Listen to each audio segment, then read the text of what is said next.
Welcome back to another edition of Ball Don't Lie right here on 104.9 The Horn. Oh, we got a lot to get into on the show today. Of course, we got spring game review. We'll hear from the head coach, Steve Sarkisian, from the post-spring game media availability, and we'll break it all down. We'll slap it up, flip it, and rub it down. Also, we got NBA playoff review and preview. We'll get into that coming up next segment. Also, we'll do that in the 6 o'clock. And yes, big NFL news. Jalen Hurts broke the bank. We got to get into that too coming up, and how it affects Lamar Jackson and Joe Burrow and Justin Herbert and all the other contracts that will be signed for future franchise quarterbacks coming up. We'll get into that, all of that, and more. Before we do, let's introduce you to the rest of the crew. He was a second-round pick for the Montreal Expos, but a first-round pick for the Austin Radio Network. He originally committed to the University of Texas, but decided to forego the 40 acres and chase his dream in the cheese. Pippin ain't easy, but for this man, it's a breeze. He is Mike Hardball Hard. What's going on, brother?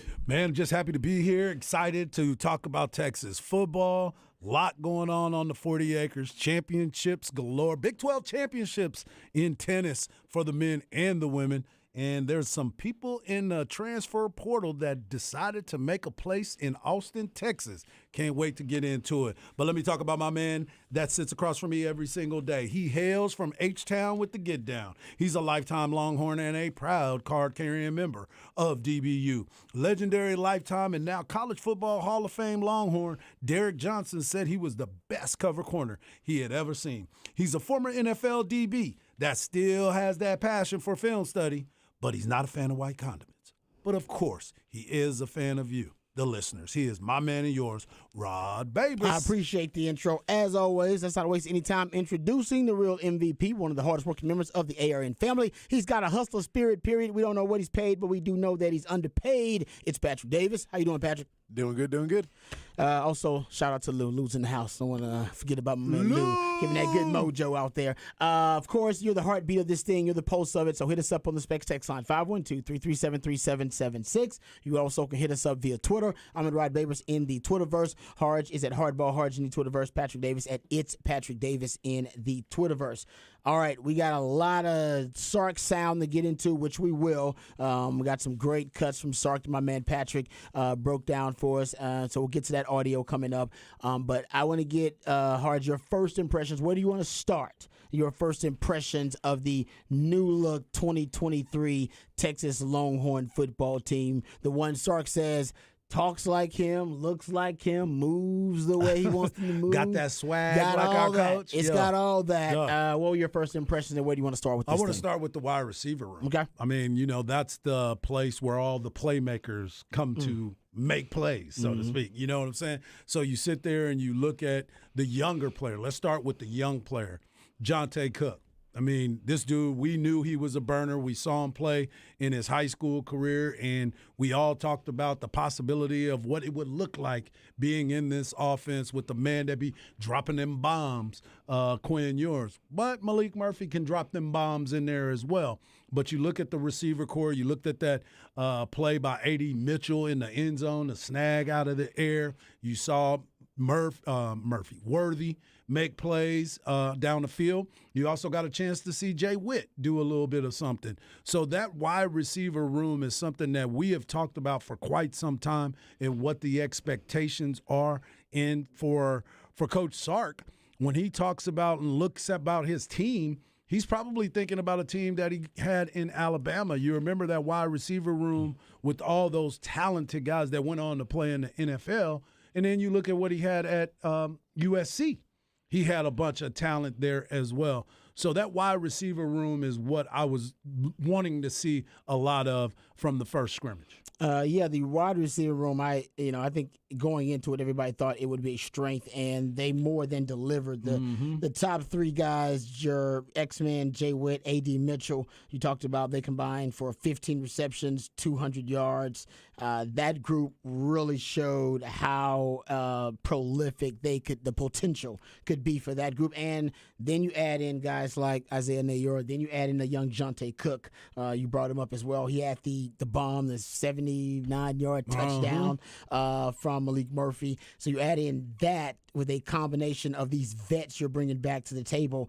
And it's true. I mean, I said, prior to the spring game and all this offseason, what's going to be your offensive identity? What are you going to do as well? You got to build that around your strength. And the truth is, the strength is in the passing game. I mean, that's where all your playmakers are. When you talk about Jay Witt, X-Man, A.D. Mitchell, and then you throw J.T. Sanders in there, all right, along with guys like Jonte Cook and guys like Isaiah Nayor, if he comes back and he's healthy, knock on wood, that's your strength. I didn't even mention that. Exactly, right? The strength is in the passing game. Now, JT Sanders, he's not technically a wide receiver, but the passing game is, if you look at it right now, that's where you're at your most lethal.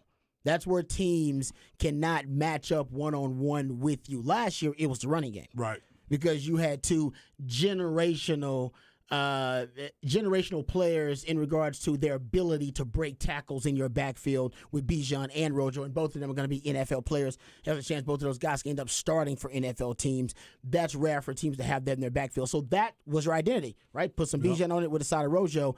This year, your identity should be just projecting and looking forward and kind of trying to foreshadow what it could be based on your strengths. It's your passing game. If Quinn Ewers, and we like the way Quinn Ewers looking, we'll talk a lot about Quinn Ewers and that quarterback room, but your weapons, the ones that would give defensive coordinators nightmares and keep them up at night, are how do I defend X-Men, Jay Witt, A.D. Mitchell, J.T. Sanders, and whoever else they're having in the passing game. Right. Jonte Cook, too. How do you defend those guys without having elite caliber defenders who can match up one-on-one? You may have one. You may even have two, all right? But I doubt you have three or four. Most defenses don't. They just don't have that many elite-level defenders that can match up one-on-one and cancel out a high-level offensive threat like Texas has across the board. So that's where the identity should be. That'll also mean that the offensive line has to be performing at a high level in terms of the pass blocking. But the Kim Kardashian, Nicki Minaj, Serena Williams size, Cardi B size, Megan Thee Stallion size, but is if Sark is disciplined enough to work quick game, that can be an extension of your running game. And Quinn Ewers can get the ball out quickly, and then you really can mitigate any damage done by a lackluster pass protection, whether it be, I think the offensive line is going to be fine. I'm just saying you need to build in fail-safes just in case, because if the passing game is going to be your identity, you need to build in fail-safes within the pass protection just in case you're going up against a really good pass rush that week. And so your identity isn't canceled out that week, and you totally got to start from scratch. No, you can just build in quick game and get the ball out really quickly. And I think, honestly, I think the most lethal of, and I'll get into it probably in Ross round today, the most lethal of concepts probably could be, I saw it a couple of times in the spring game, but not enough, could be empty. Yep. You go empty set with this many weapons to have to defend across the board. You basically put the ultimate amount of stress on a defense, and there's no way they can match up with all of your weapons. And it does emphasize the quick game. I do agree with you 100%. Does emphasize it as well. And I'm saying you got all those guys. I mean, and what I would do is, honestly, you want to get really funky. Let's get funky. I put Jay Witt in the backfield. I put Jay Witt as my running back a couple of times, and then I go X-Man, A.D. Mitchell. I go J.T. Sanders, and hell, honestly, I'd probably go Jonte Cook as my fourth. Or maybe people like DeAndre Moore. He looked really good, too. I'm just saying, whoever that fourth is, different fourth. But then if you go empty with that set, think about your five receivers on the field with empty, or Jay Witt, X-Men, A.D. Mitchell, J.T. Sanders, or receivers, J.T. Sanders, and then whoever that fourth guy is, that fifth receiver, I should say, is. And dude, I'm telling you, it's just a package. I'm saying you're going to run the offense with it, but there's no way to really defend that if you go up-tempo and you got an advantageous matchup offensively. Yeah, and I agree with you 100% on the quick game. And I know you've been talking about it for years and the importance of it and how do you adjust to it with the speed and the way that a lot of these guys were moving on Saturday. Because let's get it let's call it what it is. It was a glorified scrimmage, but there were times where you can see the athleticism, right? You could see the speed of the running back position. Look, we didn't even have Jonathan Brooks out there. You didn't have Keelan Robinson. You could put them in those positions that you were talking about. But don't don't get me hyped up about my man Jay Witt and using him in the backfield. I've been trying to get that since this young man has been at this university. Well, he started out there. Because Tom Herman actually started him out as a running back, and he played the H, which stands for hybrid. So he was that was the purpose of him coming in. So that actually was the vision to try to weaponize him. But since he's been relegated to the role, but I'm a big fan of positional football. I heard my man Alex Lowe bring it up in the broadcast. I've talked to some folks behind the scenes about it. I think there is a chance Sark could try to minor in it. He's not going to major in it, but minor in it, and it could be part of the identity of this team too. But you're right. I mean, honestly, there are a number of guys who could really be hybridized in that way. Keelan Robinson's probably the best. Red is the one that's been working at and it too. Savion Red's another guy too. So he threw a pass when he wasn't supposed to. I'm like, hey man, I know you play quarterback and you think you got the risk over there, but hey, I'm trying to get you on the field, dog. Don't be making mistakes where they leave you out there and say, no, I can't trust him. He looks good though. No, he does. He looks and he's strong. He's strong, man. Let's work our way backwards. We started talking about the wide receivers. The quarterbacks obviously were the big headline going into the spring game, how they would perform. Quinn Ewers, 16 of 23, 195 yards and a touchdown. Malik Murphy, I think, was probably, in my opinion, the biggest winner, if you will, of the spring game. He was 9 of 13, 165 yards and a touchdown. And both quarterbacks, by the way, dealt with drops. Yes. Honestly, there probably were too many drops. I love me some J.T. Sanders, but there was a drop early on by J.T. Sanders. DeAndre Moore had a crucial drop deep downfield. That was another big play. On a beautiful throw by Malik Murphy. That was unfortunate, but he made up for it. He made up for that. But it's just, it's unfortunate. But, you look at it, there were some drops, or probably 3, maybe even 4 if I count the drops that were in the game. But I'm sure they'll try to get that cleaned up. But I love the really the evolution of the quarterback position for them. Now that we've seen Malik Murphy, we finally got a chance to see him showcased. The truth is, I mean, his potential is through the roof. That's why everybody kept saying, we want to see him. We want to see him. Yeah. Because when you do see him, and you and I have had the luxury of being at field level quite a few times to be able to see how massive of a human being this young man was, you're like, he's a large dude, man. So get him an opportunity to get out there. And I know that you couldn't hit the quarterback, but there was one play where he rolled out. The play kind of broke down. He got to the edge, and he was one-on-one with a defender. I saw that. And it was like he was going to win that. Low man wins, but as big as that young man was, I don't think I would have wanted to see what his nose for the end zone was about, right? Yeah. When he got out there, just because that would have put a whole nother level to the conversation in which everyone is having. But you cannot deny the arm talent. That is for sure. He has got a powerful arm. Yeah, man, he's got an absolute hose. He really does. It's it's a cannon. And there are a lot of people on the team and behind the scenes that say he has the strongest arm on the team. Right. Even stronger than Quinn Ewers. So you got all NFL caliber arms in that room. And that's what Sark wants. I mean, these are pocket passing quarterbacks, too. There is some functional mobility. Hell, we got to see Arch Manning run probably too much. 5 of 13 for 30 yards. See them run a little bit too much. There's a little bit of different speed of the game that my young man is learning. Not only that, but then you also are looking at he was playing with the third team, too. So he wasn't getting those big-time quality reps. Yeah, I mean, it's I don't even know if you classify as a first team and second team. That's true, because they were drafted. Yeah, it was so mixed in the way Sark did it. Not saying I disagree or agree with it either way, but it was really kind of thrown in there. So I don't know if there was really one unit that got a chance to work together like they would. And that's what Sark said. That's why the potential was really high for all these groups: wide receiver group, D-line. You saw guys make, and I brought this up on the broadcast. The way he was doing it, he was looking for individual plays. Yep. Individual one-on-ones, and the guys that can manage to win those one-on-ones consistently. That's what you were looking for. And like you just pointed out, the wide receivers look like they were winning one-on-ones consistently. Oh, absolutely. All day long. Yeah, and that's the beautiful thing, too, because when you start looking at that was one of your biggest conversation pieces when we were getting ready to do the show. You were like, I want to see what these guys can do when they win the one-on-one matchups, the battles on the outside. Can you win offense and defense? You know what I'm saying? When you start looking at the defenders, you want to see them win a lot more too, because that way we know that the battle is truly going on. And you bring it up all the time about the battles that you had in practice with Roy Williams, Sloan Thomas, and the list goes on and on. You can go up against a B.J. Johnson every day because it was going to make you better and you were going to make B.J. better. That's what you want to see with this competitive group, and I think that was the other part too for what Coach Sark was talking about pregame and postgame was the fact that we want to make sure that if number one goes out, number two looks just like number one. Yeah. And that's an important part. No, you're right. That's one thing that was on display was the depth. Yep. And maybe the way Sark did it, he wanted to show that, there's depth all across this team. And when someone goes down, hopefully not too many guys go down. Actually, you didn't have anybody go down in the spring. You had some guys who didn't really participate. And he talked about that, Isaiah Nayor, Jalen Catalon, Keelan Robinson. Guys didn't participate because of different reasons. They were being held out. And there were a lot of guys in green jerseys, which means they weren't full contact.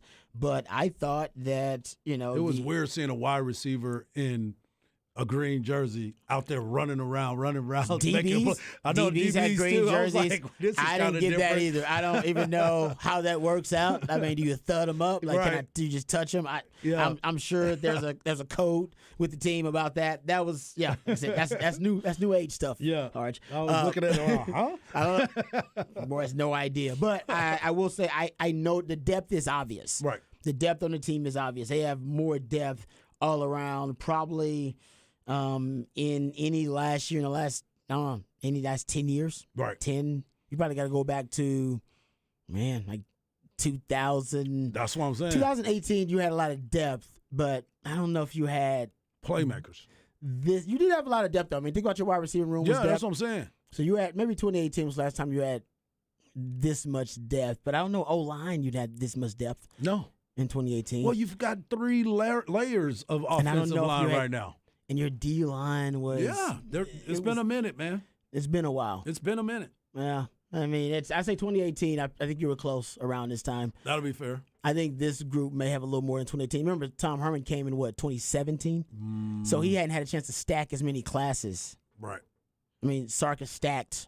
Oh, he's got his lined up. This is his third class. Third class he stacked his in. third season as the head coach. So they'll be bringing the 2023 group. We're bringing that in as his third class, I guess. But yeah, I mean, I think he's been able to stack more talent overall. But that's probably the last time, and it hasn't been that often in the last 10 years we've been able to say that. So no, the team is really deep. They are. The quarterback room is probably the most prime example of how much depth there is on this team. Man, he played 5 quarterbacks in this game? He did play 5. 6. I know Charles Wright was the 4th. And Lord was in there too. Yeah. So they got depth in that room, a lot of depth. So we'll see how it all plays out as the season goes on. And you know as well as I do, at this point, I was thinking about this the other day, and I'm not speaking on it. I was just curious to it. Charles Wright has been here for a very long time. And at this point in his schooling, I mean, it looks like he's just going to stay. I'm not talking him to leave, but I'm just saying, like, you've been here for a minute, man. You've been here for a minute and hadn't had a lot of run. So he's a Longhorn forever, obviously. But I was just curious to what his thought process would be at this time, because the kid's got he too. You talk about the strong arms. He's got a strong arm. He's always had one from the very beginning. But we never get a chance to see him get that opportunity either. Mm-hmm. So I was just thinking about it, and I was like, man, when he came into the game, I was like, this dude has been here for a while. It may not seem like it, but it has been. Because remember, he got flipped from Iowa State. Iowa State with Herman. Yeah. So he's been through this for a while. Yeah, I mean, I think he's going to be here. No doubt. That's good to have the depth and a veteran depth of a guy like Charles Wright who's going to be around. But I think the focus now is, finding the backup quarterback, which looks like Malik Murphy's going to be that guy, and I think that was a huge, point of emphasis for them to figure out who their 1 and 2 are. Because unfortunately for Texas, they've had to use their second quarterback probably way too often the last 20-something years. Whoever that guy is, and I think it's going to be Malik Murphy, you're going to need to expedite their development. No doubt. because you're definitely going to need them to play. That I don't know. I'm knocking on wood. Hopefully it's not for injuries. Give me the number. Catastrophic. Give me the number. Last year, only one Big 12 quarterback. I think it was Hunter Dekkers. And it was Dekkers from Iowa State. Say, he was the only quarterback. So to your point, and I'm going to get into that in the Hard Knocks Life. I'm going to talk about the backup quarterback and how significant they are throughout football just because it's a violent game. So you are 100% correct. There needs to be somebody that can stand in there after and hold the ship together. Yeah. All right. I want to get into this. We got a couple of bits of audio. We can start to get into some of it, but it started, I think, obviously, Sark did a breakdown, kind of opened up the media availability, talking about his thoughts on the spring game.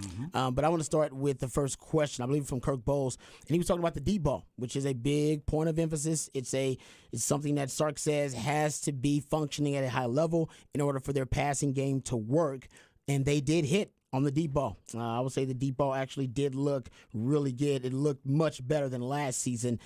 Here is Sark when he was asked about the deep ball and also Xavier Worthy now being healthy and how he's going to be featured within the offense.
All right.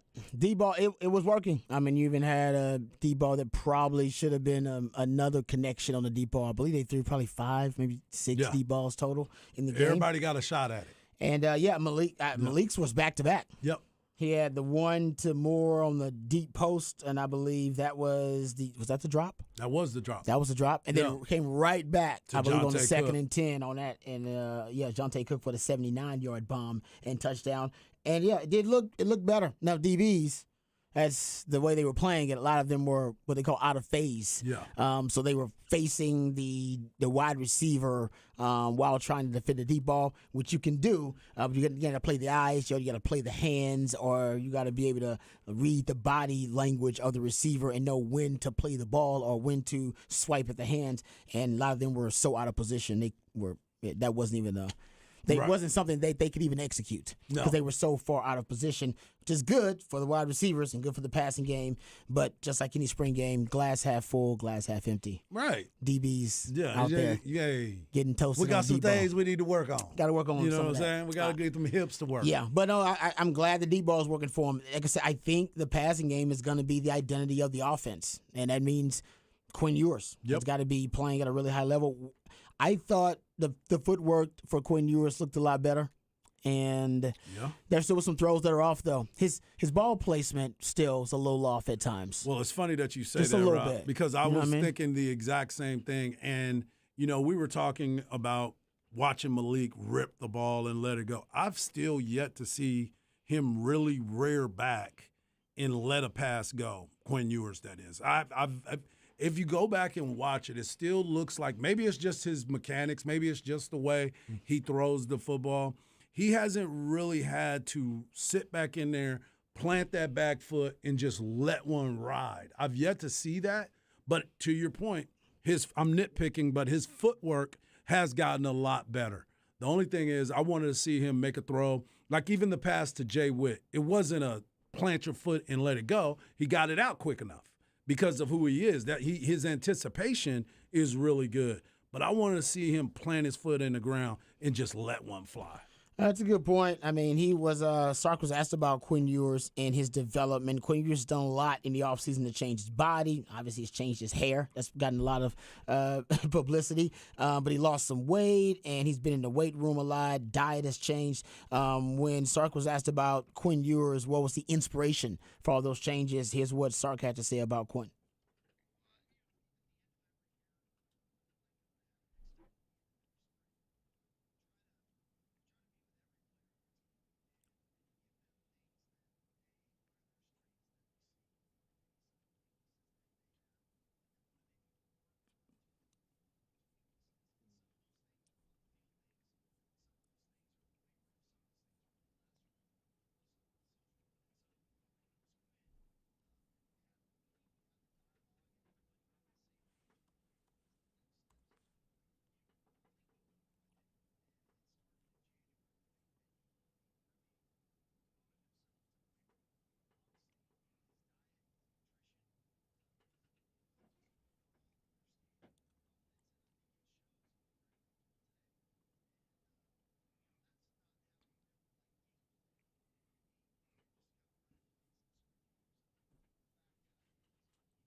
All right. I actually thought he looked better than he looked last season in terms of some of the fundamentals, but he's got to work at that every day. That's a day-to-day like task. Yeah. Day-to-day burden of a quarterback is to get up and make sure you work your technique till it becomes muscle memory and you don't have to worry about it. But you still keep doing it. But yes. it's like ball handling for basketball players. It's just the same thing at BP, finding your swing plan. Yeah, you just do it every day. You just do it every day. Yeah, it's like brushing your teeth, man. Yep. You get up and you get it done. That's right. No question. That's right. And we talked about it, and I'll give you a lot of credit. You kept saying last year, you can't work on that during the season. This is the time for you to do it. You sit here, you put the work in, you continue to get yourself in the right position, moving your feet around, doing everything. You can't do it in season because there's too much installation going on. Yeah, there's too much happening. Game prep. Yeah, it's game prep. But when the off season comes around, you get in there. Now he's done that in the weight room. He's done everything he needed to do, and he looks the part. He looks professional now. I mean, when you start to look at him, he looks like a professional. No, I hope he's ready for it because I think it could be a big year. Yeah. If he's ready to take his game to the next level, he's got all the weapons around him he needs. Yeah. In the passing game. The running game, I think we can all agree. It's still some to be desired. I told you guys that. I said, listen, I told you guys before the bowl game, I said, man, that running game without Bijan Rojo, trust me. It looks a little different. It's going to be different. Yep. It's just a natural regression. You can't help but have that kind of regression. You're basically asking The Office to still be as funny without Michael Scott. It just ain't the same. It's going to be fine, but it's not going to be as funny without Michael Scott. Not when you bring in Idris Elba. Exactly. He's not the guy. Ain't nothing wrong with Robert California, but he's not as funny as Michael Scott. And that's basically Texas' running game. No doubt. It doesn't have Michael Scott, so it's going to be The Office without Michael Scott. It's going to be a little different. I still watch it. Yes. Robert California is perfectly fine. Yes. So is Idris Elba. But we agree, they were no Michael Scott. It's not the same, player. And C.J. Baxter, love him. Jonathan Brooks, love him. But you're not Rojo. You're not Rojo. Oh, and you're not Bijan. Yeah, come on now. We love you. We're here for you. But we're going to keep it moving. We're going to keep it moving. We come back. We'll get into NBA playoff preview. There's so much to get to in the NBA. We'll try to hit as much as we can. And bad news. A lot of injuries have randomly popped up early in the NBA postseason. We'll review those as well. All that and more right here on Ball Don't Lie on 104.9 The Horn.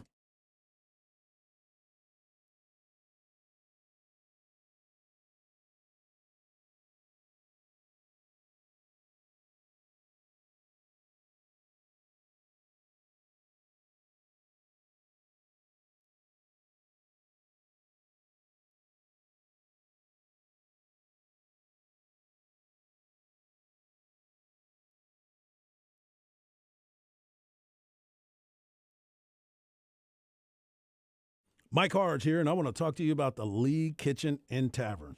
It's a chef-inspired restaurant with a bunch of comfort food for you to enjoy, and they have 4 Austin area locations: Bee Cave, Belterra, Lakeway, and, of course, my favorite, Avery Ranch. You can dine in or pick up. You can have lunch or dinner. The League offers all kinds of fresh specials for the month of April, fresh chef specials for the month of April. You got an April of the month cocktail, the Sangria. The April of the month, the April entree features salmon roulets, confit salmon, cream fauché, dill, and baguettes. Make sure you get some of that yourself. They also have the burger of the month, and tonight is Burger Mondays. You get 2-for-1 burgers right now if you head over to the League. They got the chicken parmesan. It's a fried chicken breast, marinara, mozzarella, pepperoni, basil on a toasted baguette. Make sure you get over and enjoy some of this chef-inspired comfort food. Like I said, they got 4 area locations: BK, Belterra, and Lakeway. They're Austin-owned and operated. And, of course, my favorite one, Avery Ranch. TheLeagueKitchen.com. That's LeagueKitchen.com.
Welcome back to Ball Don't Lie right here on 104.9 The Horn. It is a Smooth Soul Monday edition of Ball Don't Lie. Usually, Smooth Soul Monday is designed to soothe the tortured soul of sports fans who may have had a tough weekend. That was Astros, actually. Astros fans. Go Stros! This weekend. Rangers, hey. Them Rangers. And Rangers, we said it's a big. It's not a big series for the Astros because I think all Astros fans just accept it. It's going to be a slow start. It has been a slow start for sure. the Astros for the last 3-4 years. So just assume and hope and pray that this is just like the last 3 or 4 years. Exactly. And if it's not, then we'll learn about that We'll later. make adjustments later. Yeah, we'll That's figure out right. that later. But for the Rangers, though, that's a big series to go to H-Town and, put it on the Astros and win that series. For the Ranger squad that made a lot of changes over the offseason, that was a big series. That was a huge series for them, and it gives them that foundation of, hey, we can answer the call when we need to. So nothing like that confidence going into the rest of the season, right? Still leading the division. Hey, what'd I say now? Y'all better enjoy it, Rangers fans. As long as it's happening, keep talking about it. Exactly. Don't let that. As long as it's happening, y'all need to keep talking about the fact that Rangers are leading that division. No doubt about it. All right, Jim, let's get into some NBA playoff discussion. I say we just start on the West Coast because all the drama is on the West Coast. Well, there's a lot of drama. Unfortunately, there's a lot of injuries, too, that we'll get into. I think that's just kind of put a damper on the NBA postseason a little bit, just trying to keep up. So just for those who don't know, real quick, before we get into some of these NBA playoff matchups, there have been some injuries. And Giannis is probably the most prominent player dealing with the injuries, health issues. So his status right now is, they said there's optimism, cautious optimism, regarding his status after he went down. I think he hit a bruised lower back. Yes. Fell on his back. And so right now he's dealing with a bruised lower back. That's a big injury. But also Ja Morant also now has an injury that he's dealing with as well. So Ja Morant has an injury. Tyler Herro got injured. He ended up broken hand with a broken hand. So he's going to be out for a little while and as well. still took a shot. They gave him the pass in the corner. They didn't know that he was dealing with a broken hand. And they passed it to him in the corner to knock down a three, and he came up shout, and then he ended up leaving the game. Yeah. Nah, it's so, and I think the X-rays with Antetokounmpo are, the X-rays say that there's nothing broken, so he's not dealing with anything structurally damaged. But right now, they just don't know about the swelling and all that kind of stuff either. Yes. So you got multiple big-time injuries in the NBA right now that are definitely going to affect the NBA playoffs going forward. But we'll get to some of that, too. But starting on the West Coast, Hard, you got a lot of these matchups that have already started to surprise some folks. Probably one that's not that surprising, Kings and Warriors. Kings 126-123 win. That might have been the best game I've seen so far this postseason. Oh, yeah. Is that the best game we've watched so far this postseason? And the funny part about it, we had a bunch of basketball and soccer this weekend, so by the time I got home, we got to catch the last 10 minutes of the game. That's all you need to watch? That's all we needed. And I kept telling people the entire year, y'all know it, we've talked about it here, De'Aaron Fox is that guy. A lot of people across the country didn't get a chance to see it. Patrick, you knew it because you're a basketball guy. We talk about it in here. He has always been after it. I mean, it has been one of those things where it was unbelievable to watch him play, but it's that energy that they bring. We talked about Mike Brown. Mike Brown ended up getting the player of the year, coach of the year, and rightfully so. Rightfully so, because nobody was talking about Sacramento. Nobody at all. No, they knew they had a lot of talent, but they've had talent before, and they didn't do anything with it. And my favorite part about it all, and I'm a huge Steph Curry fan. I'm a huge Warriors fan. I like what they do. I like the energy that they play with. But the best part about it is they got to light the beam. I got a chance to see the beam get lit on the middle of the court. It was outstanding to watch that be done. But the energy that they bring and the fact that Mike Brown was on the Warriors staff when they won championships, that is exciting. That is very exciting to see. Yeah, no, that was a great game. Patrick, you watched a lot of NBA. Your thoughts? Do you think it's the best game this postseason, or am I being hyperbolic? I mean, it is so far. Yeah. But we're a weekend in. Well, I know. I'm just saying, like, it was a great game. Oh, though. it was great, and to watch a team that's young in Sacramento continue to fight like they did, and Steph Curry could hit some crazy shots, and they kept Golden State looked like they kept just wanting to be the better team, and Sacramento never went away. Was able to pull it out at the end, and that's what you want to see from a young team, is that resiliency, and when you see it, you go, oh, this team can win the series. They can win the series. It's a little, and I don't think it's ever happened where Steph and Clay together have gone down 0-2 in a series. That's never happened before. Yeah. So that if they would do that, that would be uncharted waters. That'd be uncharted territory But what we for the talking Golden about? State Warriors. But they're already there because they've never been this bad on the road. I was going to say, they are awful on the road. They are 11-30 away terrible. from home. Yeah, they're really That bad. is absolutely terrible. And they had a chance to steal that game.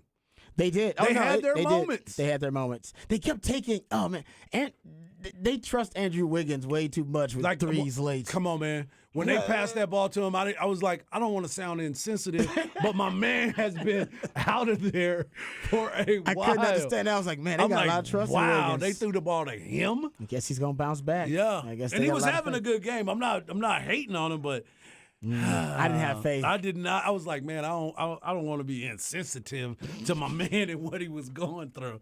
But he was not the one I would have passed the ball to. Yeah, between all those guys, all those clutch players you got down Exactly. there, I think I'd have went somewhere else with some of those I'd shots have passed it down the to stretch.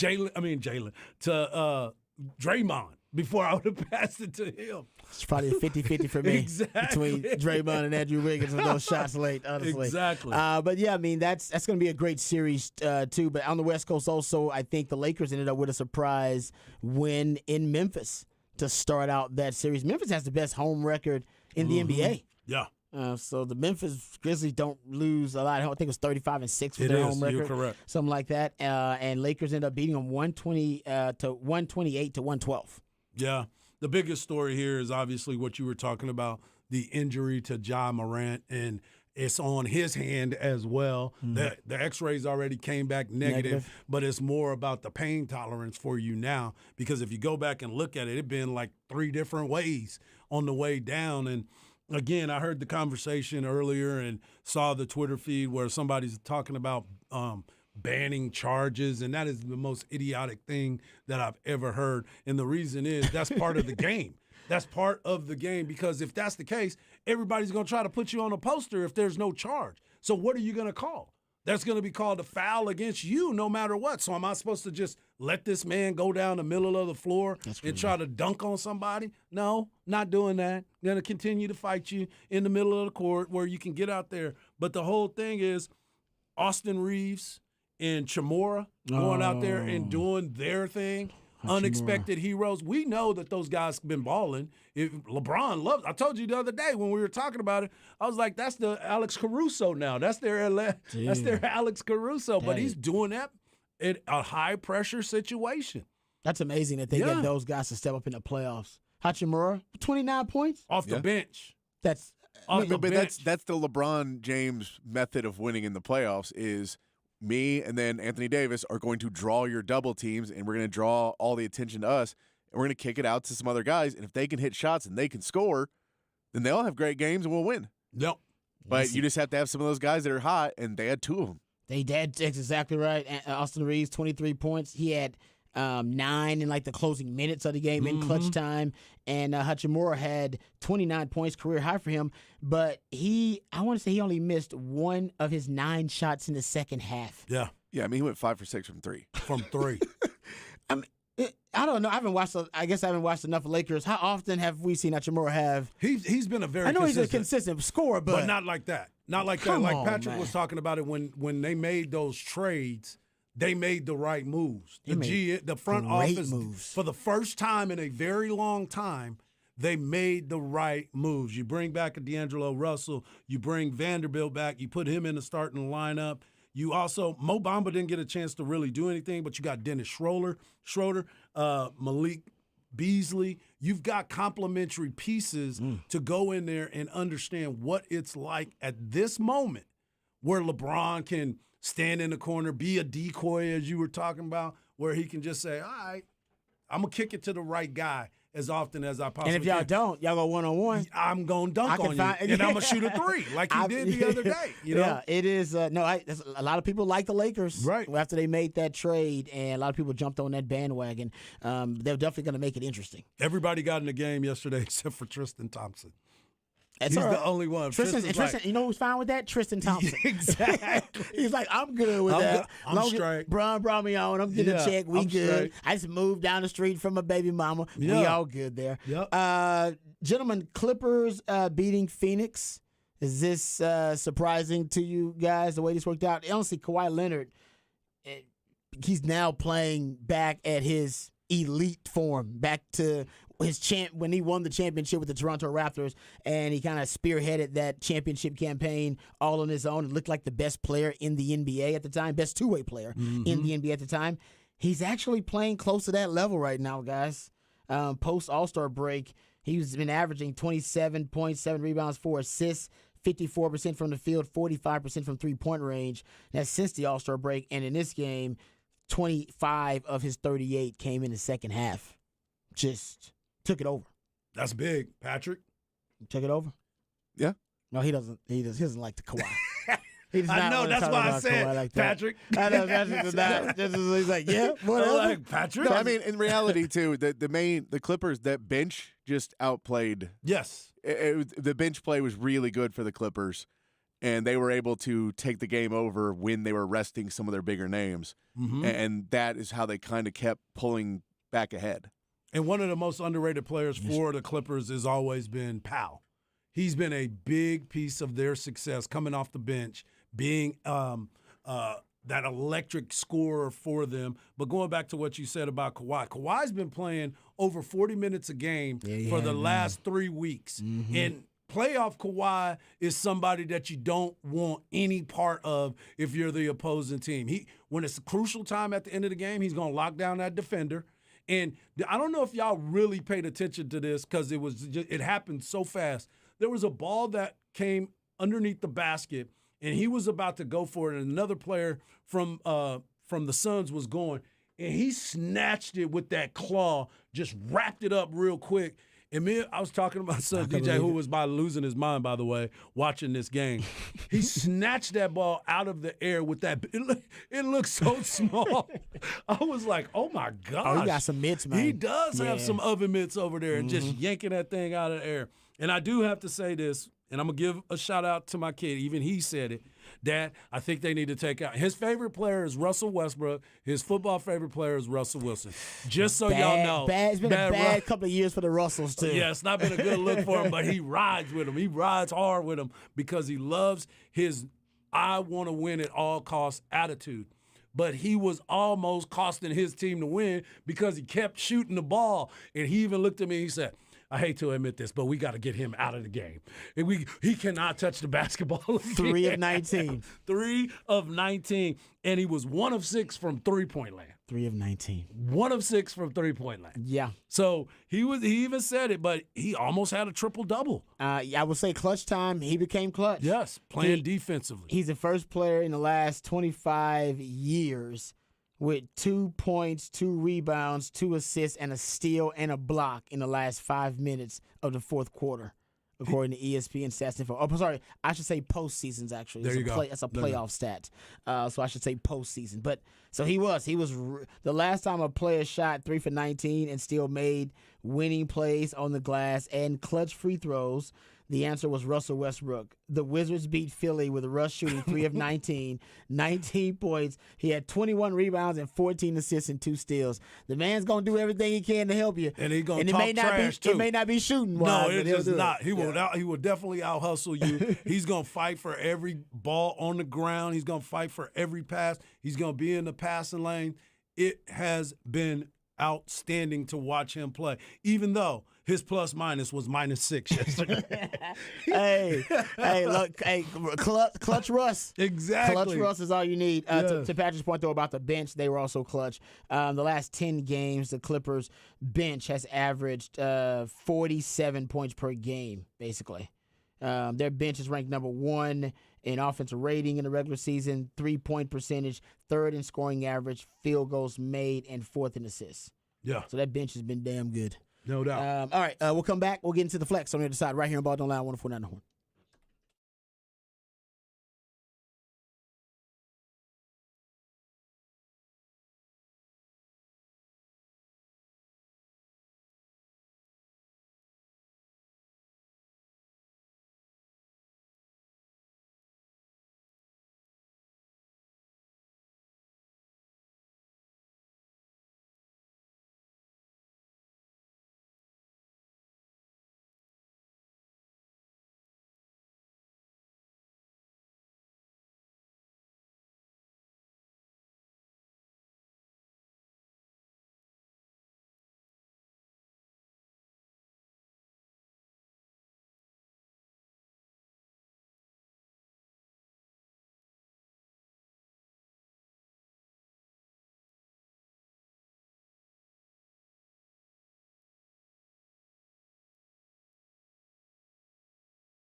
Welcome back to Ball Don't Lie right here on 104.9 The Horn. Smooth Soul Monday edition of Ball Don't Lie on 104.9 The Horn. Also time for the Flex, FLXATX.com. Go to FLXATX on all of your social media platforms. You can go check out lots of information up there for you, including the info about the 7-on-7 state qualifying tournament dates. You can get all of that on FLXATX.com, on FLXATX on all of your social media platforms. And also all of the old Flex, the rewinds, if you will, of the Wednesday night Flex shows. You can go check that out also at FLXATX.com. And you can go check out all the great guests that they've had on the Wednesday night Flex over the last few weeks. Some really good guests, including Kinfolk, actually. Shout out to them. Oh, and also shout out to Jacob Henry. I saw that I believe my man got a couple of scholarship offers, one to Northwestern State, I know. Yep. Which actually shout out to Northwestern State. That's in Louisiana. That is. My pops ran track there for a little while. Nice. Yeah, Northwestern Nice. State.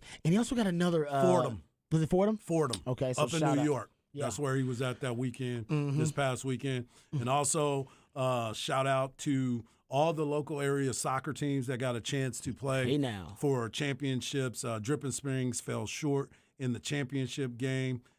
Dallas-Fort Worth area, we talked about it the Friday when we were in Georgetown. And shout out to Ron Hoover's RV Hey. and Marine. I know they had a great time up there. But when you were looking at it, I was like, man, the Dallas-Fort Worth area is probably going to win all these championships. They dominated football, that's Yeah. for sure. Dominated basketball, And that's now for they sure. dominated soccer.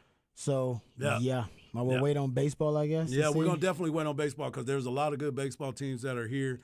Georgetown has been playing good baseball. Round Rock, Westlake is highly ranked in this area as well and in the nation. So there's a lot of teams that will probably be representing us as they go on in the playoffs. Yeah, usually, I'm representing H-Town. I give a lot of love to H-Town, but, man, there's no doubt. The DFW area right now is the mecca There of it is. sports in the state of Texas. No So doubt. Central Texas and in H-Town, they need to step it up. I think they're looking at it. Somebody's got to take the crown because they're doing it. All right, we'll come back. We'll get into some NFL news, notes, and nuggets. Jalen Hurts signed a new deal, making him one of, if not the highest paid quarterback in NFL history. And we'll talk about what that means for Lamar Jackson and for Joe Burrow, Justin Herbert, all the other franchise quarterbacks who have yet to sign their extensions. All that and more right here on Ball Don't Lie on 104.9 The Horn.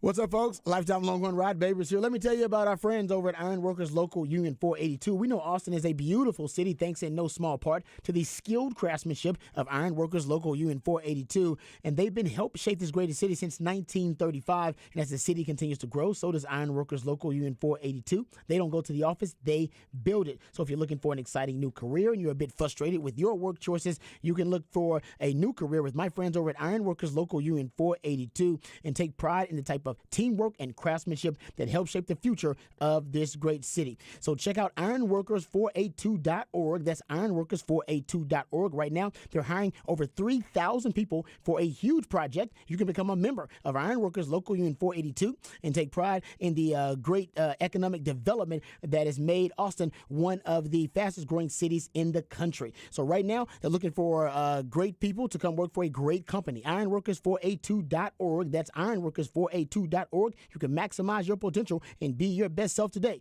Check them out at ironworkers482.org.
Welcome back to Ball Don't Lie right here on 104.9 The Horn. It is a smooth soul Monday edition of Ball Don't Lie on 104.9 The Horn. That's where my man Patrick plays jams intended to soothe the soul of sports fans who might have had a tough weekend. This weekend, that was definitely Astros fans. Go Stros! End up losing their series to the Rangers. I guess Texas football won. They also lost because, the white team won. Did we officially even get that out there? Did anybody care about who won the game, the white team? Negative. Nobody gives a damn about that. Nobody really cares. I didn't even give the score, I don't think, to the orange and white game. I apologize about that. Well, the reason being is because they're the same team. 21-10. The white team won. And 21-10. it's my apologies. And then you got to go out there, and it was a draft. It wasn't, it wasn't first versus second. So I just realized that. I was like, I didn't even get the score of the game. I don't think nobody really cared. Yeah, so my bad about that. And if you did, you got props. Shout out to my man Patrick, always bringing it, DJing a Smooth Soul Monday. That one actually had Harge a little excited there. I have that song in my phone right now. Woo, woo. Oh, yeah. Yeah. Mm-hmm. Leaving on that train. Oh, that's a beautiful thing.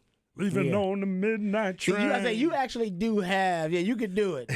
I was singing this song and I was singing it quietly. You was like, singing with your chest. And I was like, no, because my voice singing that song is not that. Nah, great. I sing it to myself, and that way I don't disturb anybody or disrespect how great that song was. No doubt. Yeah. If you ever want to go on YouTube and look up Richard Pryor show The Pips. Yeah, exactly. And it's them doing it, but it's just the Pips. No Gladys Knight. No Gladys Knight. So they're just there, and it's just them doing the backups and the dance. It's hilarious. Just doing those parts. Well, what is a pip, by the way? Did we ever figure this out? What's a pip? I think we figured it out, but I don't remember. When I was a kid, I thought it was a pimps forever, and my mom had to correct me. She was like, "It is not the pimps," and I was like, "Oh, I thought it was very empowering that a woman." was a leader. She was the Pips. It was like Gladys Knight and the Pips, and I was like, oh, Gladys Knight and the Pimps. I thought she just rode with a bunch of pimps, and turns out I was like, no, the Pips, and then nobody could tell me what a pimp was. No.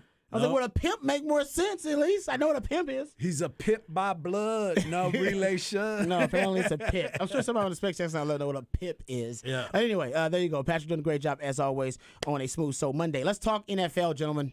Because this is a hell of a story. Hard, you said this. I'm glad it broke today because I want to get into some NFL. We'll get into some draft. Thought we were going to get into some draft stuff, but the draft is I think like a week. No, actually not a week. It's a week away on Thursday. Yep. So it's like less than 2 weeks away. But this is actually to me a much more relevant story that I think could lead us down a path to talk about the future of the quarterback market, which we've been talking about a little bit with Lamar Jackson, but this story is unbelievable. So Jalen Hurts just signed a new deal. We knew this was going to be in the works. We just didn't know the timeline of it. But Howie Roseman did hint after the Super Bowl that we're not going to have the same issues that teams have had negotiating with their quarterback. Like, we're going to give our quarterback the money we think our quarterback deserves. Well, they did that. They did that. He did. He basically hinted like, no, we're not going to have a heated negotiation. That ain't happening with us. We're going to give the man the money we think he deserves based on the market and the precedent that has been set for the quarterback market. Now, they did ignore the Deshaun Watson deal. So that is still there is that. The Deshaun Watson deal is still the ultimate outlier, and the owners refuse to respect or acknowledge the Deshaun Watson deal. It never happened. The Deshaun Watson deal never. Isn't that amazing? It never happened. It never happened. That is interesting. I can't believe that. I've told you, everybody got Men in Black. Where they just disappear that from your memory blank. Please look at this. Just looking at this. I don't even know what happened. It seems that way, Hush. It is. It seems that way. Well, anyway, here you go. The Eagles and their superstar quarterback agreed to terms today. 5 years, $255 million contract extension that makes him the highest paid player in NFL history. Hurts' deal has $179.3 million in total guarantees, including $110 million fully guaranteed. That's a signing bonus guarantee there. and then 126 of it is fully guaranteed total. So you got 179 in total guarantees, which basically means nothing. I mean, Right. That's just a bunch of legalese. The real big number there is he gets 110 just by signing his name on the dotted line, signing bonus, and then he gets 126 million total in fully guaranteed money. Now, where does this put him in the kind of the spectrum of those quarterbacks? And we'll get to Lamar Jackson thing here in a second. But basically, when you start looking at where he is now, he's the highest paid QB in the league. Yes. He surpasses Patrick Mahomes. Everybody. Yeah. Everybody. That's true. He surpasses everybody when you think about it. Everybody. Yes. Yes, but in basically in the average annual value of the contract, average salaries, he's at $51 million now. And Aaron Rodgers, he was at $50.2 million, and Russell Wilson was at $48.2 million. Kyler Murray was at $46.1 million, and Deshaun Watson at $46 million total. So that's where he is in terms of average salary. If you just look at the largest total contract value, Mahomes is still number one, then Josh Allen at number two at $258. Mahomes is $450, so nobody's going to get close to that. Remember, that's over 10 years. Yeah. And Jalen Hurts is third, $255 million in total value of the contract, and most guaranteed at signing in NFL history. Deshaun Watson the most, $230 million. Then Russell Wilson, $124 million. Then Jalen Hurts at $110 million. So he's third in terms of most guaranteed at signing. If you look at Jalen Hurts' 5-year extensions rankings, his total value is third, average annual is first, guarantee at signing third, and practical guarantee is third. So he's just top three basically overall, pretty much, of the contract value. Well, I mean, we talked about this for quite some time, and the fact that the numbers and the market dictates what you're going to get. They struck while the iron was hot. This was perfect timing for him. He took his team to the Super Bowl. I think that's what Joe Burrow should have did. I think Joe Burrow should have went there, but now Joe Burrow's looking at it and going, I do think there's a certain amount of time you have to wait for a first-round pick to negotiate. Oh, first rounder. Okay, and I'm not sure how. I think it's like third year, so I don't know. That might have played a part into it. So okay. it takes a little while. Which is fair, which is very fair. But you sit here and you look at it and you go back to 2019, right? You were talking about Josh Allen's terrible. I can't believe they wasted that pick on him. He doesn't look like a quarterback. Oh, man, Josh Allen, he's doing so much better by year 2. By year 3, everybody's like, Josh Allen, go get your bag, man. Go get your bag. And you look at the same thing with Jalen Hurts. You're talking about, oh, man, I don't know if Jalen Hurts is going to really work in this NFL. I don't know if he's going to be able to. He can't throw. He can't this. Now, all of a sudden, he's getting a bag.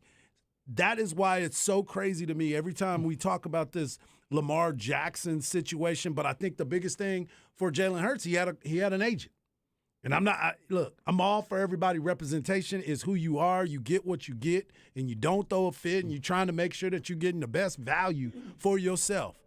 But if you are the one negotiating it, your feelings get involved in this. And you're not looking at the grand scheme of things. And I know a report came out, and we'll get into that conversation, but you sit here and you go back and you look at all the guys that are getting paid, and you're like, well, I don't know if he deserves that. The market dictated that. Everybody was losing their mind when Dak got $40 million. Dak's not even in the conversation now. No. You know what I'm saying? So when it's that initial sticker shot, when you go to the car lot and you look at it and you're like, ooh, I don't know if I can pay that. And then you look at it and you're like, oh, but they got break all down this. the payments for you. Like, break down, I can go ahead and get this do little that. deduction here. Yeah, we're going to change this for you. We're going to save you here. We're going to do this. When actually that's the price of the car. You know what I'm saying? They try to mark it up because they want to get theirs. That's the same thing. Now you're looking at it and you're going, that contract, I'm not even worried about it. Buddy's up for an extension. Yeah, that's a great point because we want so badly to be able to explain the quarterback market. Yes. We'd like to be able to explain it. Okay, you get to make a Super Bowl run, or these stats, or he's an all-pro, and this and that. This so we can explain why these players, when they're up for a quarterback extension, when they're a franchise quarterback, they're going to get paid. But as you pointed out, no, it's based on just precedent. Yes. And even though I'm not saying that all of these quarterbacks are all deserving of it. You don't get what you deserve. You get what you can can negotiate, and the market a lot of the time dictates what you can negotiate. Yes. And the market for the quarterbacks right now, it does say other than the Deshaun Watson deal, which they've decided to ignore.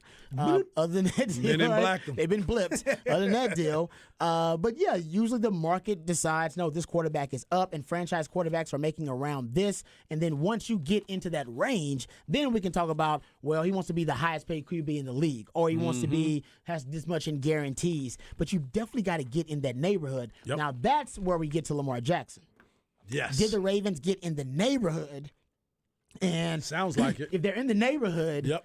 then it may be Lamar Jackson who's being a bit stubborn about Emotions. your point about emotions, Emotions. about what he's worth and what his value is. Mm-hmm. Which is why the Ravens said, okay, we'll go see what your value is. We'll give you the non-exclusive franchise tag, which means a team can make you an offer. They can offer 2 first-round picks, and they can have you. Or Yep. at least they can make an offer. So then And so far, no teams made an offer. Mm-hmm. Crickets. Yeah. And so Ian Rapp, you threw out you threw out this in our text chain, Horace, that Ian Rappaport now he has clarified something Yes. about this Lamar Jackson negotiation. This is actually, I don't know if in addition to the Jalen Hurts thing, I believe they were discussing that, but also discussing how it would impact Lamar Jackson's contract. And he's basically saying they got into the neighborhood. Yeah. They've been doing driving through the neighborhood and looking for the proper real estate. Pretty much. Yes. So Ian Rappaport is basically saying that the deal the Ravens offered Lamar Jackson was pretty strong. He said $200 million was the total guaranteed, and $133 was the guaranteed on like that shorter deal they were talking about. So I guess there have been multiple offers, as you would expect, 'cause they've been negotiating for a little while. But according to reports, we know Jackson's supposed to be based on multiple reports and then some conflicting reports that he is seeking a fully guaranteed deal. Much in the neighborhood of Deshaun Watson's deal. But if Ian Rappaport is to be believed, and Ian Rappaport is usually, he's pretty respectable and he's been on it. And I'm sure that there will be some conflicting reports with this too. But if we're to believe Ian Rappaport, then basically you're saying that they got him a deal. If you're going to compare it to the Jalen Hurts deal, let's say if you want to do that, compare it to Jalen Hurts deal, then basically their deal, their offer would have been right there in the same realm as this Jalen Hurts deal. It would have been very close to it if you're to believe Ian Rappaport. Right. And I don't see why we wouldn't believe him. I don't think Ian will go out there with just some false information, because then he'll have to deal with the credibility part of it. But as I sit here and I look at those numbers, and they were saying that it's a 133 on a shorter deal, guaranteed, as opposed to 200 with some kickers that step in there. I still don't understand the difference, right? If you can get 179 guaranteed, if I'm Lamar Jackson, I'm signing that. If I'm getting that range of what Jalen Hurts got, The total guaranteed. yeah, like if I'm guaranteed 179, That's what they're saying Jalen Yeah. Hurts is going to get. right, Total. I'm signing that. And they're saying Lamar Jackson, if he's to believe he topped the $200 million. Then I'm now, signing that if that's the number. does the years matter as much? No, If it's from bro, if you can't handle 4 200, to 5 or whatever. Remember, Redact, that was a big sticking point. It was you like still want to have one he more option wanted because 4, he is young. and they wanted 5. Yeah. You know what I'm saying? Because he's younger, I would say, yeah, I would want it in a shorter term. And if they want to give me 133 on a 3-year deal, I'll take it. Fully guaranteed. Fully guaranteed? Yeah. Yeah. Why not? Yeah, you would think that Lamar That's Jackson $40 and the million Ravens per Yeah. year. would have been able to get closer. I mean, Because he wants a fully guaranteed deal, and I just don't think the NFL is going to allow any other team to offer a fully guaranteed deal. Now, the truth is, Kirk Cousins actually had a fully guaranteed deal before teams yeah, started talking before this- about it, Exactly. before it got popular, and it wasn't a big, I don't know. It didn't seem to be a big controversy when he got But I think all of his was like 1 year, 2 it was like years. a 3-year. His was Yeah. a 3-year deal, I believe. It was a 3-year deal, Where he was making like $33 million a year or something like which that. makes sense to me. Yeah. If you're gonna do a fully guaranteed deal, then the team should want a shorter deal. Honestly, Absolutely. If it's a fully guaranteed deal, Just I go want a ahead and shorter put it in deal there. so I can get your prime and then be done with you. If it doesn't work out, at least I can cut the losses quickly. That's business. And if you're a player, you want to be back on the market sooner. Exactly. So get your money and then be back on the market Then to get right more back on the money. money. So to me, it all makes sense that both sides you want shorter deals and trending toward more fully guaranteed deals. But If you were to sign a 3-year deal with all of it guaranteed, those 3 years guaranteed, and you knew that you were going to be out of your deal within the third year, by the end of that third year, that's another contract motivating year for you. And you know as well as I do, every player that's having their contract year, they play their best sport. They play their best at that time. Yeah. So why wouldn't you want to do that? And you would think the NFL teams would want it too, but yeah, you don't see that. Teams want longer years to have more control over the players, and most of the time the players don't even reach that 4th and 5th year. No. They end up cutting them. That's why they said it's or an option. trading them. Yeah, It's an way option. before that. So With a club option and a player option. yeah. Yeah. Right. So right now, this contract for Jalen Hurts, it doesn't hurt or help Lamar Jackson really. Right. I don't think it. I mean, does it? I don't know if it affects it negatively or positively, in my opinion. No, that's true. Right? Because Yeah. if it was fully guaranteed, they would be like, "There you go, it's fully guaranteed." See, Lamar Jackson was right. The Ravens are being stubborn. They just don't want to be progressive and give him his fully guaranteed deal. It's Right. not fully guaranteed. It's in the neighborhood of being now average annual value. It makes him the highest paid quarterback in the league. Right. Now, were the Ravens willing to do that to make him the highest paid QB in the league at $50-something million a year? Probably not. I don't know. Were they? Well, how long is it? You know what I'm saying? That's the other part of it. Theirs is a I'ma give 5-year you deal. if I'm gonna give you it's Theirs a is a lot of money. 5-year deal. 255 was what it was, right? The total packaging of everything with him making $51 million this year. Oh, that first year of that deal. Ugh. That's a lot of money, dog. Yeah, but it doesn't kick in till when I think it's 2 years. they got 2 years, right? It kicks in Next year. Yeah, so they still got another year with him on the rookie deal to at least make a push. And we'll see how if they in the draft, if they draft Bijan Robinson, then we know, they're trying to just go all in. Yeah. They're just trying to get them a Super Bowl before that contract kicks in, which would make Which sense. makes 100% sense. Trying to maximize the window. Yeah. Yeah. But yeah, the quarterback market, honestly, it's much like the Austin real estate market. I can't explain to you why that lot in East Austin is worth $1.7 million. I have no idea why it's worth that, but it is what it is. Man. They say it's that, They so said it's what that. yes, that's They what say it it's is. that, so it's that. Yeah. All right, what you got coming up for the people on Hard Knock Life? Well, this time I'm going to talk about the quarterback position at the University of Texas and the NFL because it seems to be that my theory has been true about making sure that you have the best backup in a temporary setting. All right, we'll come back. We'll get into some other football news, notes, and nuggets coming up in Hard Knock Life. We also talk some more Texas football coming up in the top of the 5 o'clock. We'll get back into the spring game. All that and more right here on Ball Don't Lie on 104.9 The Horn.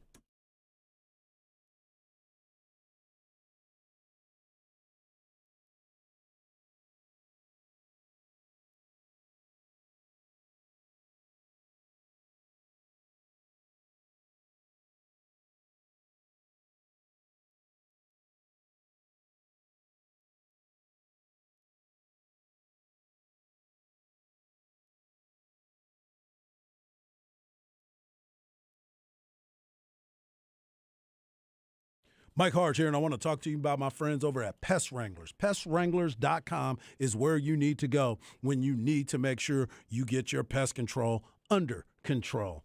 Pest Wranglers is locally owned and a small family business that's been around for since 2006, and its basic principle of great customer service leads to happy customers. The company is all about making sure that their employees are being treated well. That means that their customers will be treated well also. Pest Wranglers service most of the Central Texas area. If you are needing help with mosquitoes, termites, rodents, or inspections for residential or commercial properties, please give Pest Wranglers a call at 512-670-7808 or go to their website at pestwranglers.com. The best part about Pest Wranglers is they won't make you sign a contract, and they want to make sure that you understand the best way to keep customers happy is by keeping them happy. I know, 5-star ratings on Google, Yelp, and Angie's List for all their referrals. Make sure you go and visit them at pestwranglers.com.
Welcome back to a Smooth Soul Monday edition of Ball Don't Lie. It's your boy Hardball Hard. You can follow me on Twitter at Hardball Hard. You can follow my man Rod Babers at Rod Babers. And you can follow my man Patrick Davis at It's Patrick Davis. We also love it when you're a part of the show. Hit us up on the Specs text line 512-337-3776. And I know a lot of the conversation going into the spring game, the orange and white spring game at the University of Texas, wrapped around the quarterback room. Everybody wanted to know what was going on. I know social media has been very critical of, not our fans, not the University of Texas fans, but other fans have been talking about this Arch Manning situation. We all knew going into this season that Arch was going to come in and possibly battle for the third position on the team. We know if you've been covering Texas football and watching Texas football, we all knew going into it that Quinn Ewers was going to be the starting quarterback. He had already proven himself to be that. He went out there and did the work. But the biggest conversation has always been, who is the backup? Rod, you've been at this university for a long time, going all the way back to your recruiting years. When you got here, the biggest story was always the backup quarterback, no matter who it was. It's the most popular person on campus. It always has been that. Unfortunately. It's a bad situation for the starter. It's a bad situation for the backup. But it's also a good situation because iron sharpens iron. And if somebody's behind you, pushing you, you're going to come in with a razor-like focus every single day, putting your work in because you don't want anyone taking your position. But the reason why I want to talk about this backup quarterback position is especially because of the fact that what everybody finally got a chance to see with Malik Murphy. We've been talking about him. We've been wanting him. Everybody's been clamoring. We need to see what he looks like. Number one, he's one of those guys, and Rod and I have talked about this before, and even Patrick, that's the first off the bus type of guy. That is the guy that you want everybody to see once he gets off the bus because they're like, wait a minute. If that is the backup or if that's the starter, what does the rest of this team look like? Because he is a specimen. And I wanted to talk about this, about what Coach Sark was talking about in the very beginning at the presser, because this is something that he's always looking at because of what we just talked about. You want to make sure that the backup quarterback is just as confident as the starting quarterback. Yeah, I think so. Again, the key to the drill for Malik is make sure that he can stay healthy all summer long, all training camp long. I think that's going to be enough time for him. Like I said, he's got natural instincts passing the football. I think for Arch, it's going to digest these 15 practices, have another install this summer before training camp to start to dial into. It's one thing to know the plays. It's another to know where your primary read is. It's another to know where your secondary reads are when the pass rush is coming. And that's a process that I think is natural, and I think that he's on pace in that natural progression to do those things. So I feel comfortable. But hey, as coaches, we got to keep coaching and coach them hard to get them to the place we need them at in a timely fashion. And that's great. And that's the things that we want to see because as we've seen through the years here at the university and across college athletics and even to the NFL, if you don't have a capable backup in those times in a pinch where your starter goes down, you don't want to skip a beat. And I believe that is what Coach Sark was talking to everyone about his team, what it looks like, what it talks like, what it walks like, how he goes about it, because he doesn't want the number one to stand out so much that the number two is drastically different. You want to be able to not miss a beat. And so coming out of the spring game, everybody's like, oh, my gosh, look at Malik. What? Arch didn't have a chance. It's not that Arch didn't have a chance. It just wasn't his time yet.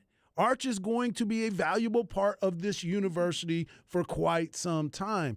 But for right now, going into this offseason, I would say Quinn is the starter, but Malik Murphy is going to have to be ready to play at any time because we've seen it happen. We saw it for Bryce Young at Alabama. Jalen Milroe had to come in and be a major contributor for Alabama to stay on their roll. Stetson Bennett, when he became the starting quarterback, is because he ended up having to take over for somebody that got hurt, JT Daniel, and he never relinquished it. And then you look at what Tennessee was on. Malik Hooker is going to be a draft pick, a very high draft pick. But when he got hurt, they had to turn to Tariq Milton. Not Tariq Milton. It's Milton is his last name. Tariq was on the Longhorns. Texas. Yeah. Yeah. I was like, wait a minute. But the quarterback for them.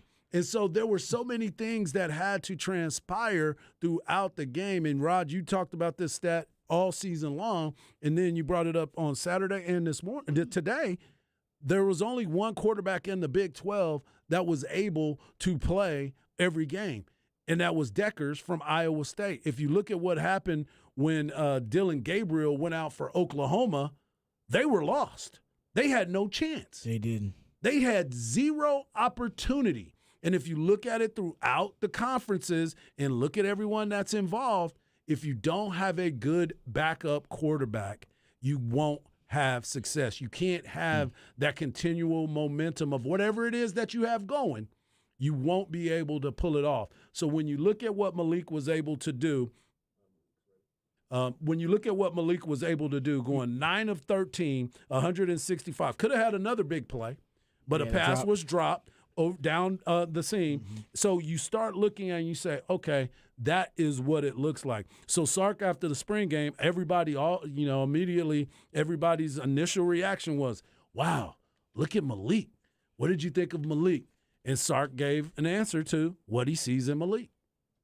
I thought what I saw from Malik was when he really started to settle in. He has natural ability to pass the football, and he has he's got great vision. When he pushes the ball down the field, it's natural. It's not like he has to force it, or he's got a quick delivery and quick release.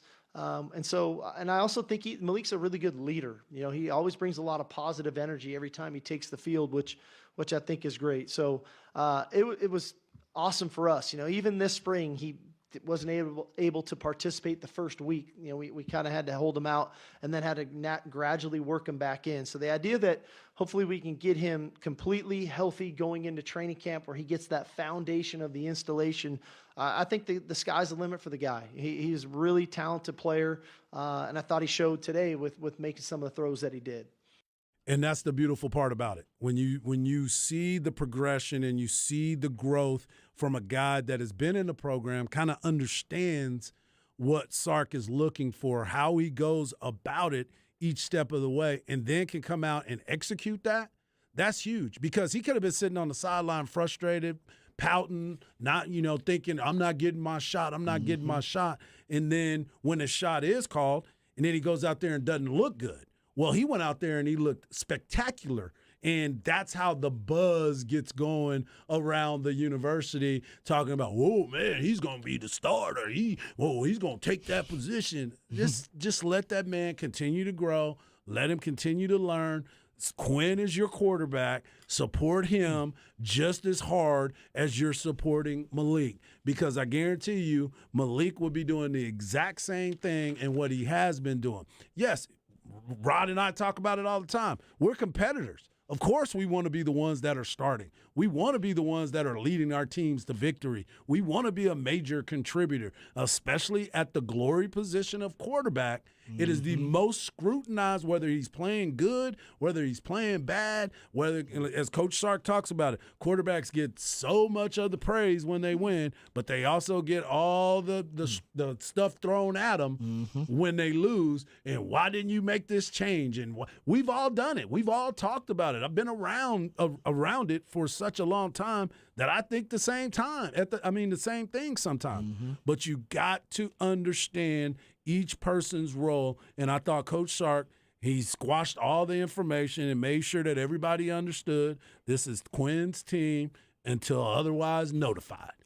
Yeah, no, I agree with you about the backup. I for years I've been saying about the NFL that the NFL needs to prioritize backup too. If it's the most valuable position in football, you treat it like anything valuable in your life. You have insurance on all the valuable things in your life, your health, your life, all right, your car, your house, and the backup quarterback position is just insurance. Yep. And you should always have really good insurance on your really valuable franchise QB, whoever it may be. So I'm with you. I think teams are now starting to prioritize backup just a little bit more in the NFL. You're starting to see some teams spend money on their backup quarterback. Yep. And you're like, why are they doing that? Because they know no quarterback's going to make it through 17 games more than likely. This year, the NFL set a record.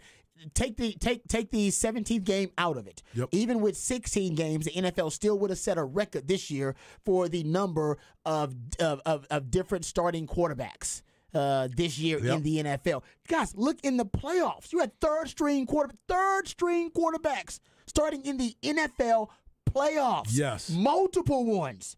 Not just Skylar one. Thompson, Brock Purdy. Yeah. Hell, the Ravens almost had their third string out there too. Anthony Brown. That's what I'm saying, guys. It right now. I think it's imperative that every team at the highest levels, college and pro, that they make sure that they have that insurance policy No doubt. at the backup position because you're gonna need them. Hell, Texas last 25 years. I want to say only 5 of the 5 years out of the last 25 years, Texas had a quarterback start every game. Right. So the NFL doesn't have a lot of quarterbacks start every game. I think the NFL had 10 teams that had quarterbacks that started every game this year. That was the fewest amount in NFL history. Yep. They have, because this just doesn't happen. Right. CB just sent us the numbers 02, 05, 08, 2010, and 2019 since 1988, where they only used, since Texas only used one QB. Yeah. Was that 5 years? Yeah. that you Exactly. throw out there, basically. Exactly. He says 02, 05, 08, 2010, 2019. Yeah, so 5. And honestly, we could technically, if you want to get technical about it, that Shane Buechele year, they used His the freshman year? 18-Wheeler package. Yes. But I believe he did start every game, if I'm not Yeah. mistaken. Yeah. Shane did. Right. That was the first year with Charlie. That was his Yes. freshman year. So if you want to go out a quarterback that started every game that year, Yep. Buechele's in there too. So technically it'd be 6. But remember, you don't win games every year without the 18-Wheeler package. No, you don't. You don't win games. You definitely. So you once again going back to season where you needed your backup quarterback. Exactly. You needed him that year too. Yeah. So I'm with you, man. I think you're out on the money, and give props to Sark. Sark understands it. He does. He understands the assignment. He understands is the stockpiling. exactly. Well, with the transfer portal, even more so. Right. Think about the years when he was at USC, all the quarterbacks that were out behind Matt Leinart Oh yeah. and Carson Palmer. End Look up at that. playing in the end NFL. Yes. Yeah. So you have to have it. Now, that might have changed with the transfer portal. Was Matt Castle one of those? Matt QBs? Castle was one of them. Yes. But that's what I'm saying. Think about what you would have had if the transfer portal would have been in play. Maybe some of those guys go somewhere else and play, but you didn't have it. But all of those guys were capable players and all went on to play in the NFL. Yeah. So it is And all a these guys valued may not stay. Right. Yeah, And the it's truth a is. valued position that is underutilized because everybody wants to think about, oh, man, that's my starter. That's my starter. Well, you better develop that backup because in this day and age, a lot of people get run through. I love this text. I won't even reveal who it's from because I don't want if he wants his name out there. But I remember it says Matt Nordgren is walking around asking, when is the backup QB the most popular in Texas? The total package. Yep. My man Nordco. I Yep. love that. Yeah. I don't know. Was Nordco ever the backup or was he third string? No, he was second because he would come in when Vince would come out, or was it Cole? Because I remember he would come in and play. When I was playing, Norco was at the backup for us. I love Norco. Who was it was Major, right? Yeah, because it was Major and Sims the whole Sims, time. yeah. It was Major and Sims going back Yep. in, and then Chance Mock was the Yes. backup after 11. So our backups were good. I love Norco, but I wouldn't have trusted Norco as our backup. Like, hey, coach, you need to figure out who's backup playing. Norco is our backup playing. Not gonna happen. I do need to see that. Yeah. So I think he might have been later on. He was the backup. But getting back to, you need to stockpile that position because transfer portal. The truth is, if your quarterback's not playing, your quarterback's unhappy. Right. And I know people are like, "What do you mean?" Yeah, you heard me. That's And I'm right. talking about your quarterback too. That's right. All right, your quarterback's not All playing. of 'em. All of them. That's the way they operate. All right, they're all divas. They're all mentally fragile. If they're not playing, they're unhappy. It's only one of them can play, which means only one of them gets all. I mean, VY once told me, "Hey man, we get all the girls, but we get all the grief." Yep. All right, and they only one of those guys can be at that natural leadership position. So the other guys who aren't there, yeah, they're patient for a little while, but for a little while. And with the transfer Very portal, much so. I mean, little while. They'll be Yep. patient. And honestly, guys like Malik Murphy, they start to see their talent and go, okay, why am I sitting again? Exactly. And you can't blame them because sometimes they go to universities and they perform really, really well at a high That's what I level. was thinking. Norco was the backup for VY. That's why I say he wasn't our backup. Yeah, he wasn't. Yours was you Y'all had had- Chance y'all Mock. You Now, had what y'all thought if VY went down? What was going to happen? Was Norco going to come in and help y'all keep y'all championship hopes alive? I'm gonna go with no, Alex. Alex, I'm gonna go with no. That's the whole point Hart is trying to make. All right? They're not Exactly. prioritizing backup. If VY would have heard anything, then all your championship hopes are dashed. And Texas got another few decades without a national title. All right? Prioritize the backup quarterback, is what we're saying. And then you- 100%. Right? Come on. 100%. That is outstanding. No, come on. And don't be telling Norco I'm hating on him. I love my man Norco. Yeah. Norco was in a reality TV Yes, show. he remember was. that? That's what I was saying. Dallas's Most Eligible, I believe. I don't even know why I remember that. I Because never it's watched the it. truth. Well, no, I don't say I never watched the show, but I remember the name of the reality TV show he was on. I remember because CB used to send us clips all the time talking about Norco and how he was doing. Oh, man. Yep. So said, don't forget, in VY's redshirt sophomore year, Chance Mock had to come in and for Tech and bail us out. Yeah, no, Yep. Chance Mock was balling. Yep. Chance Mock was pretty damn good. 5-star too, by the way.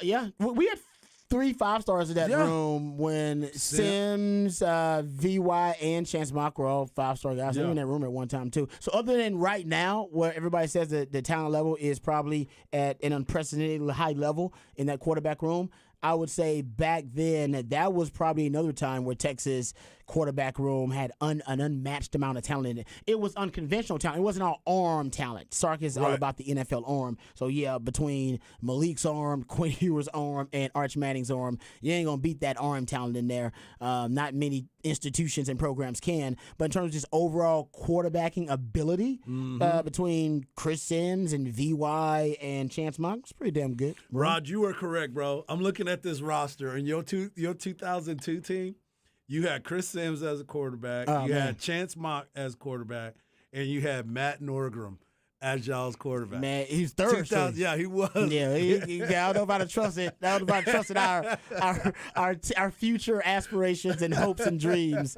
if Norco ended up being the starter. Yeah. That's crazy that 05 they just thought Norco was the guy. And VY was on that team. Yeah, if he was like a scout team quarterback for like a scout team, and it was miserable. Trust me. Yeah. That was like the only time he had to show out. He wanted to show out. He was making sure that y'all Yeah, knew. I'm like, dude, don't be showing out in front of us. Black Jesus. He used to get yelled at, cussed out by all the starters because we all wanted to show out there. But we all saw how that story ended. All right, Exactly. good Harsh Knock Life there. All right, we come back. We'll get into Off the Record on the other side. We'll talk about a lot of other sports topics, but this Off the Record, we'll get a little off topic, if you will. All that and more right here on Ball Don't Lie, Wonderful None Home.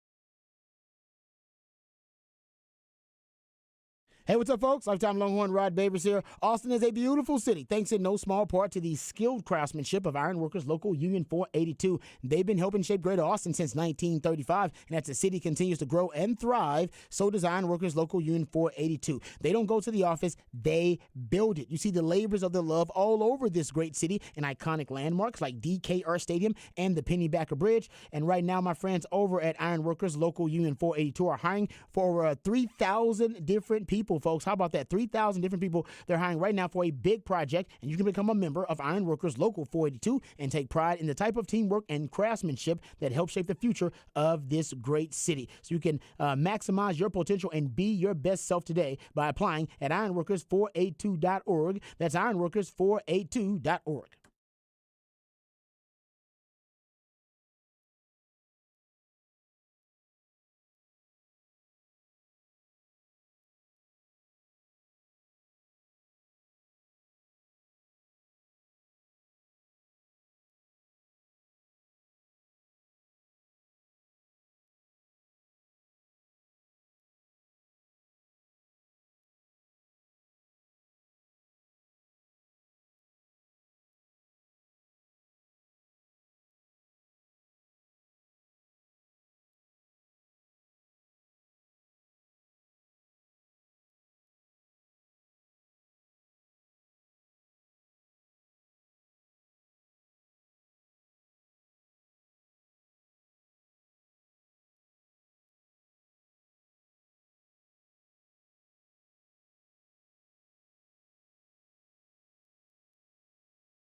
All right, welcome back to Ball Don't Lie right here on 104.9 The Horn. All right, gentlemen, getting to a little off the record here. Actually, this is about NBA. It's an NBA-related story. And we didn't get into this when we were talking about the Clippers and their win over the Suns this past weekend, a 115-110 victory. But I'm sure you guys saw this on social media. According to Bleacher Report and a fan's video that it confirmed the interaction. Russell Westbrook told a fan wearing a Suns polo shirt on his way to the locker room at halftime in front of his kid to watch his MFing, watch your mouth, you MFer, watch your mouth. I'll make sure I get the quote right there. Mm-hmm. Watch your mouth, MFer, watch your mouth. Yeah. Apparently, yeah, I mean, as Westbrook basically was, and they have one of those facilities like kind of Jerry Jones does with, the basically on your way through to the locker room and through that kind of concourse there, you can have interactions with the fans, and the fans can see the players, and if the players so choose, I guess they could interact with the fans. Well, this interaction was a hostile one. The Arizona Republic reporter Dwayne Rankin said that he got a statement from the Suns that says, quote, "We are aware of the incident that happened tonight, and we're conducting a review. It's unclear when exactly the video occurred or when the fan said or did that or what he did that prompted Russell Westbrook's reaction. But the fan told Westbrook to take it like a man." That was in the interaction. Mm-hmm. But we just don't know what basically was the genesis of all this, what instigated this interaction. It's so crazy to me when people always tell somebody to take it like a man. What does that mean? What does that even constitute? Because if you can dish it out and somebody brings it back, it's like what we talked about before. It's all fun and games until you get close to that person, and now all of a sudden you got nothing to say. That's the funny part about it. Now, Russ needs to be better about it. He probably needs to control his emotions and stay away from those types of confrontation. We saw the third baseman for Anthony Rendon from the Los Angeles Angels go into the stands and grab a dude by his shirt saying, "Say it to my face, say it to my face." And he ended up getting suspended. Do you think that Russ will get suspended for this action today? Fined. Right, what do you think, Pat? You watch a lot of NBA. I think fined, not suspended. Because he didn't put his hands on him. And they like the drama a little bit. They don't want it to get too out of control and too distasteful, but the NBA, they like some of this, but they want to discourage it. So I say fine, no suspension. Yeah, there's no suspension. If there's a fine, but it'll be a small one. Exactly. Even a small, because they don't even think that big a deal out of it. Undisclosed amount. He was fined an undisclosed amount. Now, we still don't know what was said by the fan to get him so riled up. And I'm not taking sides here either way. But this is not the first time Russell Westbrook's got like, are we going on 4-5 different instances of him having an interaction with a fan? And it's always during the playoffs, I think, too. Yes, it is. I think it is during the playoffs because Utah. He got people thrown out in Utah before. Yeah, so he's got a past. All right, he's got a history with interacting with fans and it becoming volatile. So I'll just throw that out there too. So I'm with Patch. I think it'll be a fine. And they threw, by the way. Did y'all see that E40 got escorted out of Sacramento's basketball game? That. Now, he's claiming that it was racial bias of some kind? Yeah. Now, what do we know? I don't know what had happened yet. I'm surprised. E40 gonna tell him when to go. Tell him when to go. He's gonna make a rap tune about it. I know we're gonna be hearing some lyrics about him never going to Sac City. I gotta tell you, I was never an E40 fan. I know some people like E40. I'm a huge E40 fan. I can't stand E40. I love E40. 40 Fonzarelli. Why do people like E40? Because he's smooth with it. Is that smooth? That is smooth. Oh, do you like E40, Patrick? He got that wordplay. I'm on him. I just don't think his delivery is very good. I know that's kind of his thing. That's kind of his niche, is his delivery. And I'm like, that is not. Hey, that's my jam. I'm with you. I'm with E40, man. All right, there you go. E40. Yeah, the NBA, like I said, the NBA continues to have. They continue to have this salacious drama along with the actual postseason. It still continues. Yep. Whether it be DeMar DeRozan's daughter screaming and yelling, whether it be players punching each other, punching at each other. Like, they keep the drama going. For sure. Like, I love the NBA. They just keep it coming, man. It's a beautiful thing. I do too. And this is my favorite time of year. Just like everybody gets excited for March Madness, I get excited for NBA playoff basketball because everything is on edge. And now you're dealing with all They're the on edge. injuries. You brought up all the injuries that have happened this weekend where everybody's trying to figure out what's happening next. What's happening next? It's unbelievable to me that the NBA can get so much drama. They found a way to get LeBron into the mix, so everybody's looking at that. The Lakers, John Morant been talking about, we good in the West. We good in the West. He worried about the East, and it's like, bro, you lost the first game. You got Dylan Brooks, who's the biggest villain in the entire And talking entire thing, trash. and he talks trash. Yeah. So that is why I'm excited about the NBA playoffs. No, it's been pretty thrilling so far, and like I said, as long as they keep the salacious gossip coming in with the great great play and competitive play, I think the NBA playoffs might end up being a big hit this season. All right, we'll come back. We'll get into spring football review. We'll review the spring game. Also hear more audio from Steve Sarkisian, who met with the media in the post game after the spring game. All that and more right here on Ball Don't Lie on 104.9 The Horn.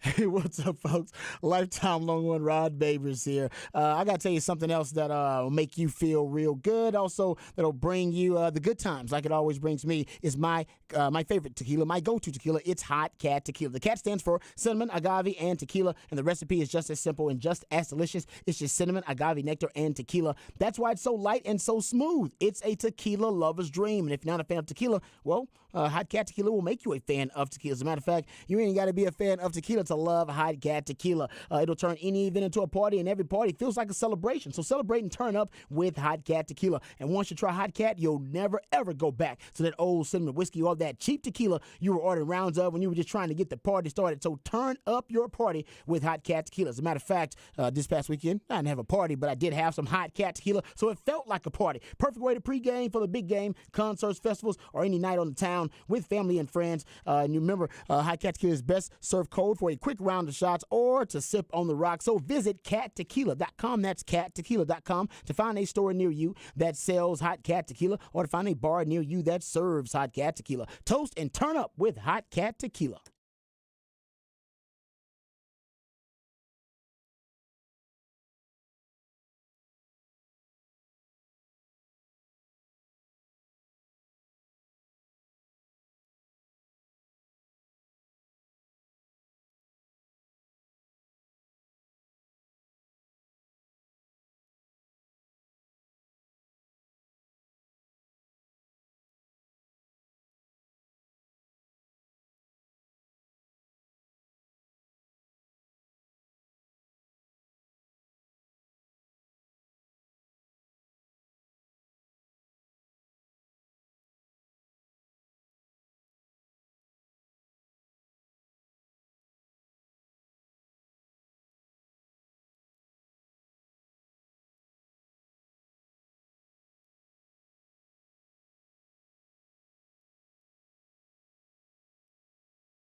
All right, welcome back to Ball Don't Lie right here on 104.9 The Horn. Smooth Soul Monday edition of Ball Don't Lie on 104.9 The Horn. That's where my man Patrick plays jams intended to soothe the tortured soul of sports fans who might have had a tough weekend. If you're an Astros fan, you definitely had a tough weekend. If you're a Longhorn fan, you're definitely feeling good about your Longhorn football team this weekend because after the spring game, a lot of optimism surrounding this team. We'll hear from Steve Sarkisian, the head coach of Longhorn football. He talked a lot about his quarterbacks, a lot of other things. We'll get his comments coming up here momentarily. You can be a part of the show. Specs Text Line is the best way to do it, 512-337-3776. You also can hit us up via Twitter. Harge is at Hardball Harge in the Twitterverse. Patrick Davis at It's Patrick Davis. He's the real MVP. And I'm at Rod Babers in the Twitterverse. All right, gentlemen, let's get right to it. Raj, round the day, we'll just continue our spring football review and that conversation. So we'll continue to talk football, Texas football. I will give you, I have that kind of the raw notes that I took during the spring game. So I will go over some of the raw notes that I took. I have yet to chart the spring game. I'm going to do that tonight. I'll probably chart it tonight, and then I'll have some more nuggets and some kind of some deep dive analytical views of the spring game. But that'll be tomorrow. So today we'll just get into some of the notes that I took just on my first watch of the spring game. That'll be coming up in Raj Round the Day. Let's talk about the spring game and let's talk about the defense first. We did get in a lot into the offense. We'll come back to the conversation about the offense. I know that's where most people want to have the conversation about the quarterbacks, and most people have their attention focused is on the offensive side of the ball. So we'll get back there, and if we don't, we'll continue in Raj Round the Day talking about the offense. But let's start with the defense, because I thought the defense actually had one performer that stood out to me, and I'm sure there was some other great performances that we can get into, but Anthony Hill, watching him and the way that he stood out, the way they used him too.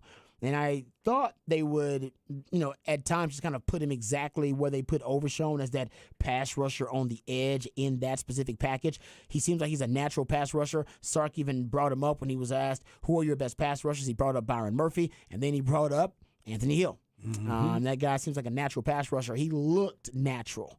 And it looked organic for him coming off the edge. They also rushed him from the off-ball linebacker position and rushed him through the interior gaps.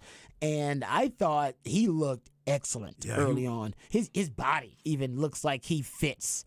It looks like he can play at this level even as a baby. And he's still a baby. Yeah, we were talking about it before. When you look at certain people and certain players, you can see the maturity in their body better than you see in most of his peers. And what I mean by that, the freshmen, the people that are coming in with him, his crew. He stood out right away. Yeah, he did. He stood out right away. Yeah. And he fits the zero perfectly. When you start thinking about what you saw with DeMarvion Overshown, now you look at him and you're like, he fills that thing out. He looks like he's going to be that type of guy. And just the way you said it, Rod, the way he moves around on the field, the way his instincts, he ran by. He got upfield and he just kind of put his hand up like, I could have got you if I wanted to. When the quarterback threw it away. Yes. Yeah, he was like, I could have got you if I really wanted to, but I'm going to do this the right way. I mean, but that shows maturity because your natural instincts as a young player, I'm about to go make a play. And he did the right thing by letting up and saying, all right, he knows what he's doing, and he was in the right position. So those are the things that you can get excited about when you watch him. You should. Because DeMarvion Overshown also in that role as that off-ball linebacker, he was also a natural pass rusher. I think he had a 25% pressure rate in 2022. That's better than the linebackers that are going to be drafted ahead of him, Noah Sewell and Daniel Henley and Drew Sanders and Jack Campbell and Trent Simpson. DeMarvion Overshown has got a higher pressure rate than all of those guys. So he was a really, kind of naturally gifted pass rusher once they put him on the edge in space. I think he liked to space, a spread baby. So he was comfortable working in space, coming from being a safety. You put him on the edge, he's in space again, instead of putting him at the off-ball linebacker position where he's got to work through a lot of traffic. Yeah. So Anthony Hill, though, he looks like a guy that, man, once you put some more weight on him, I don't know where he really projects. And I would love to think that he's a guy you can just move everywhere, that you can put him on the edge if you need him on the edge, and that he would still be fast enough to go sideline to sideline at the off-ball linebacker position if you need him. But that he is the future of the front seven, if you will, for Texas. And he looked great. And if you're looking for something to be excited about, Ding, ding, ding. That dude. That's number one. Man, that guy's the real. Yeah. So even situationally, if he doesn't end up starting opposite Jalen Ford this year, he'll be situationally, I think, a strategic, weapon in terms of his pass rushing ability. So I imagine they'll use him much like they use Overshown. They can get a team in second and long, get him in third and long. Yep. You can unleash that guy. That's a perfect way to transition a young player. Just give him one or two things to focus on when they are, first transitioning to the highest level. And it all revolves around their strengths as a player, their natural strengths within their skill set. He's a natural pass rusher. Put him out there and just let him rush the passer, and then he will get acclimated Quickly. Exactly with the pace of the game, the speed of the game, but also doing it with something that'll give him confidence, because that is, like I said, a natural strength for him. So I love that. That stood out initially. Defense, we didn't talk about a ton defensively, but I thought that stood out. In the second half, defensively, they really stood. I think the defense really did kind of take over the spring game. The first half, though, we saw the offense make a lot of plays against the defense. My biggest concern, defense, is probably they're giving up big plays in the back end. Yeah. Because Texas did connect on some big plays. They were trying to do that. I mean, you gotta have your shots as well, and you gotta know who's out there. So some of those younger players that were on the field is like, now's our chance. Yep, I get it. Let's do it. I get it. Give the fans what they want. Yep. Throwing them bombs. And I think you'll get more pressure. Even Sark, he talked about this too, and we'll hear from Sark. He talked about them being able to apply more pressure with the pass rush once they use favorable combinations of players, meaning we'll have Byron Murphy on the field at the same time. We'll have Byron Murphy and Alfred Collins together. We'll have Byron Murphy, Alfred Collins, and Anthony Hill on the field together. During the spring game, it was a lot of mixing and matching because it was just a draft of players. That's the part, too. You're like, okay, this team got drafted. It looks a little bit different, and I know that this person will be on this side and this side. And it'll be some different things that are happening. Yeah, I didn't see I would say that Ethan Burke looked pretty good. Yes, he did. Early on. Yep. He made some plays, too, on that defense. You're still looking for someone off of the edge to step up and separate themselves. It's just going to be, I'm going to say, it's unconventional for Texas to have their best pass rushers be an off-ball linebacker, essentially, in Anthony Hill, and an interior defensive tackle in Byron Murphy. So strategically and schematically, they're going to have to figure out ways to scheme those guys to pass rushing situations that are advantageous to them. So getting them matched up on weak pass blockers. And you can only do that twists and stunts up front. You can do that with interior blitzes, off-ball blitzes, different things of that nature. So that'll be interesting to see what they try to do there. All right, jumping defensive backs, actually. Just we're talking about defense really quick before we jump back to the offense. I did like what I saw from the field corner, Terrence Brooks. Thought he made a couple of good plays. You can tell they want to be able, because at one point he was, I think they had him at the boundary corner playing bump and run at one point. Trying it out, seeing what's happening. Yeah, right. Ended up on X-Man on one of those deep balls. And it was actually a really nice play for him defensively. He basically practiced what I call the look and lean. If you're what they call in phase, meaning you have a receiver covered well enough where you can turn back and look to see the football to get an actual view of the quarterback, that means you're in phase and you can feel the receiver but see the quarterback. Right.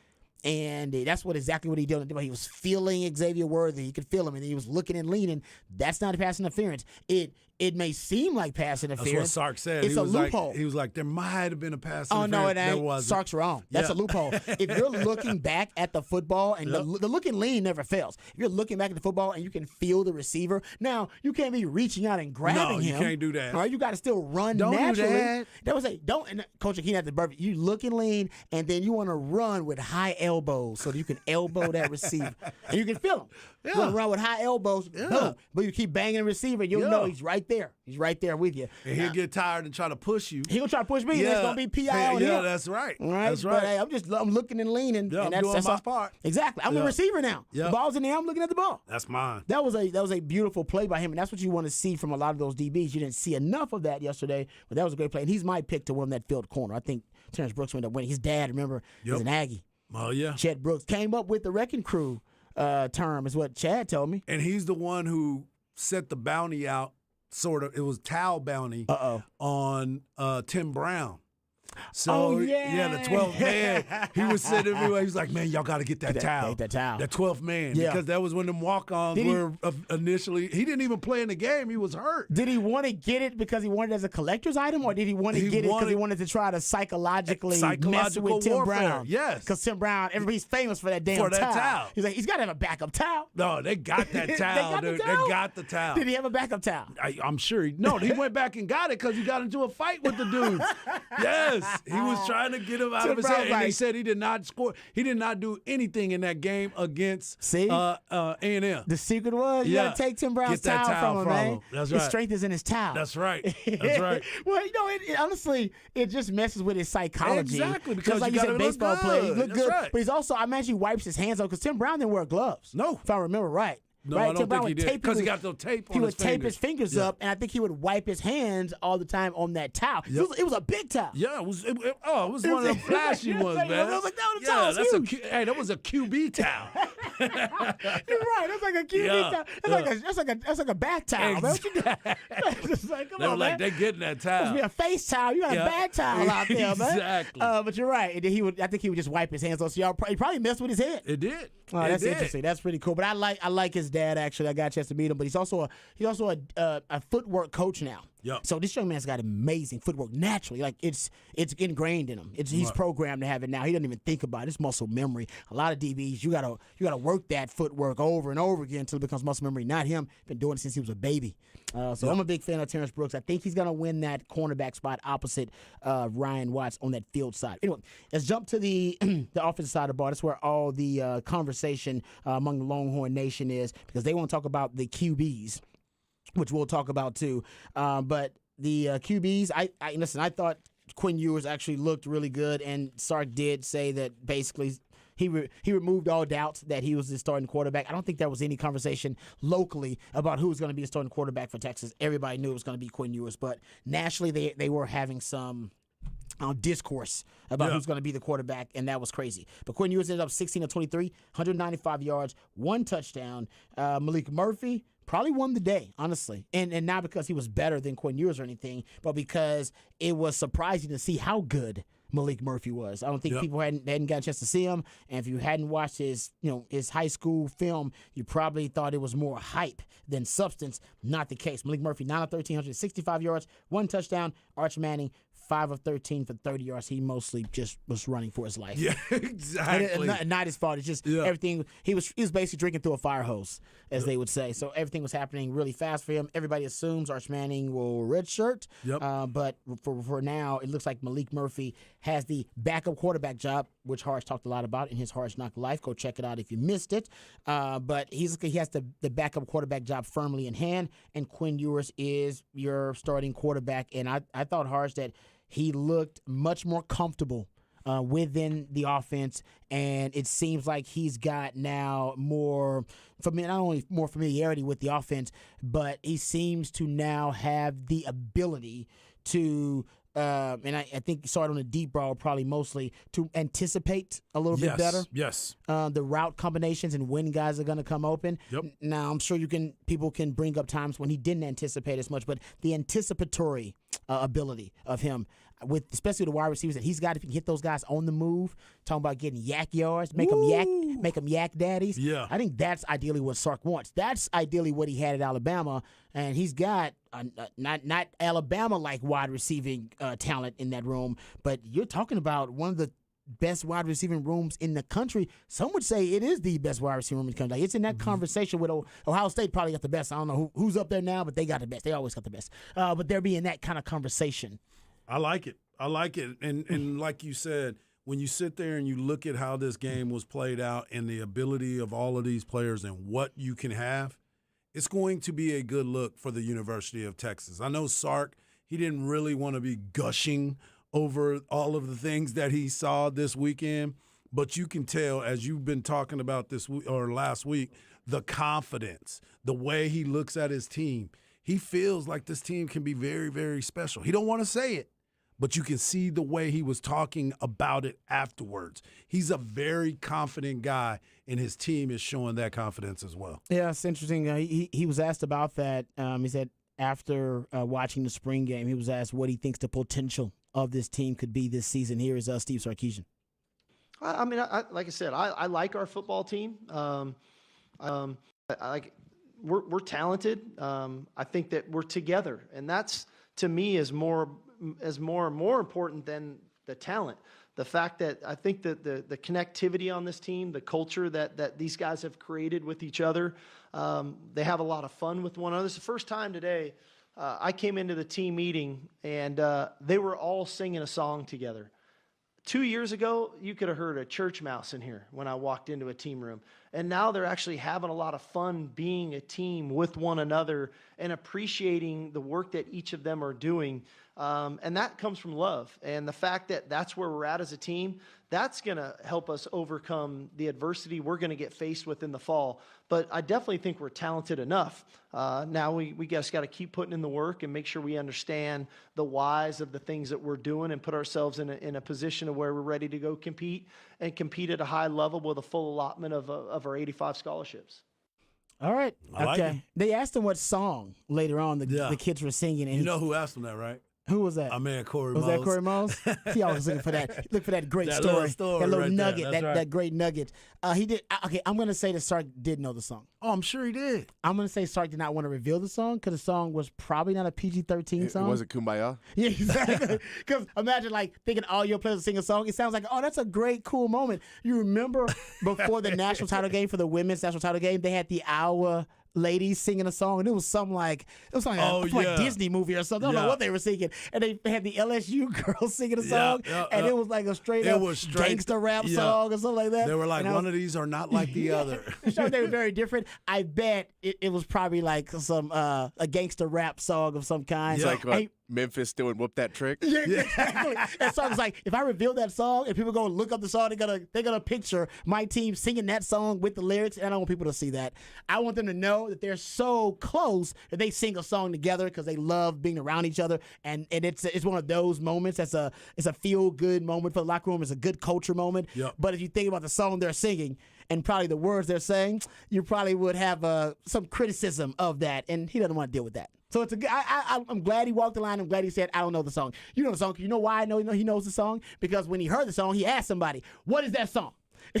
No coach is going to hear his group sing a song. Right. And then not ask, hey, what song are y'all singing? Somebody told him what the song was. He was like, that's all I need to know. I'm good. Yeah.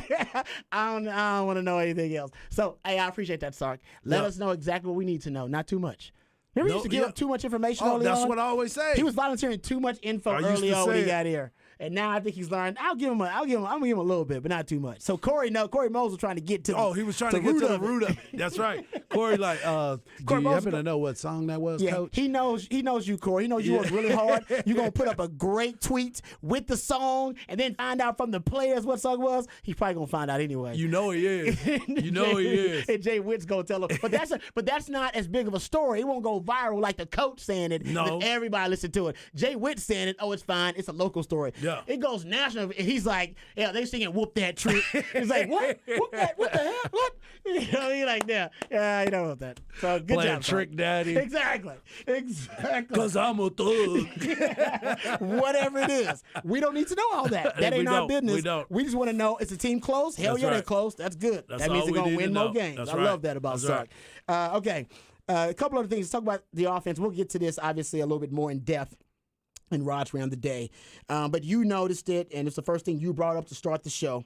And I noticed it too, and I said even before the spring game, I think the identity of the offense is going to be built around the passing game. That's where all the weapons are. Yep. You build your identity around the strength. The wide receivers, Hard, you talked about them. They stood out. Yes, they did. That group, if you're talking about the deepest group and most talented group on the team in terms of just their ceiling and then the overall depth, wide receiver is in that conversation. It's the most beautiful part of what Sark is trying to get accomplished.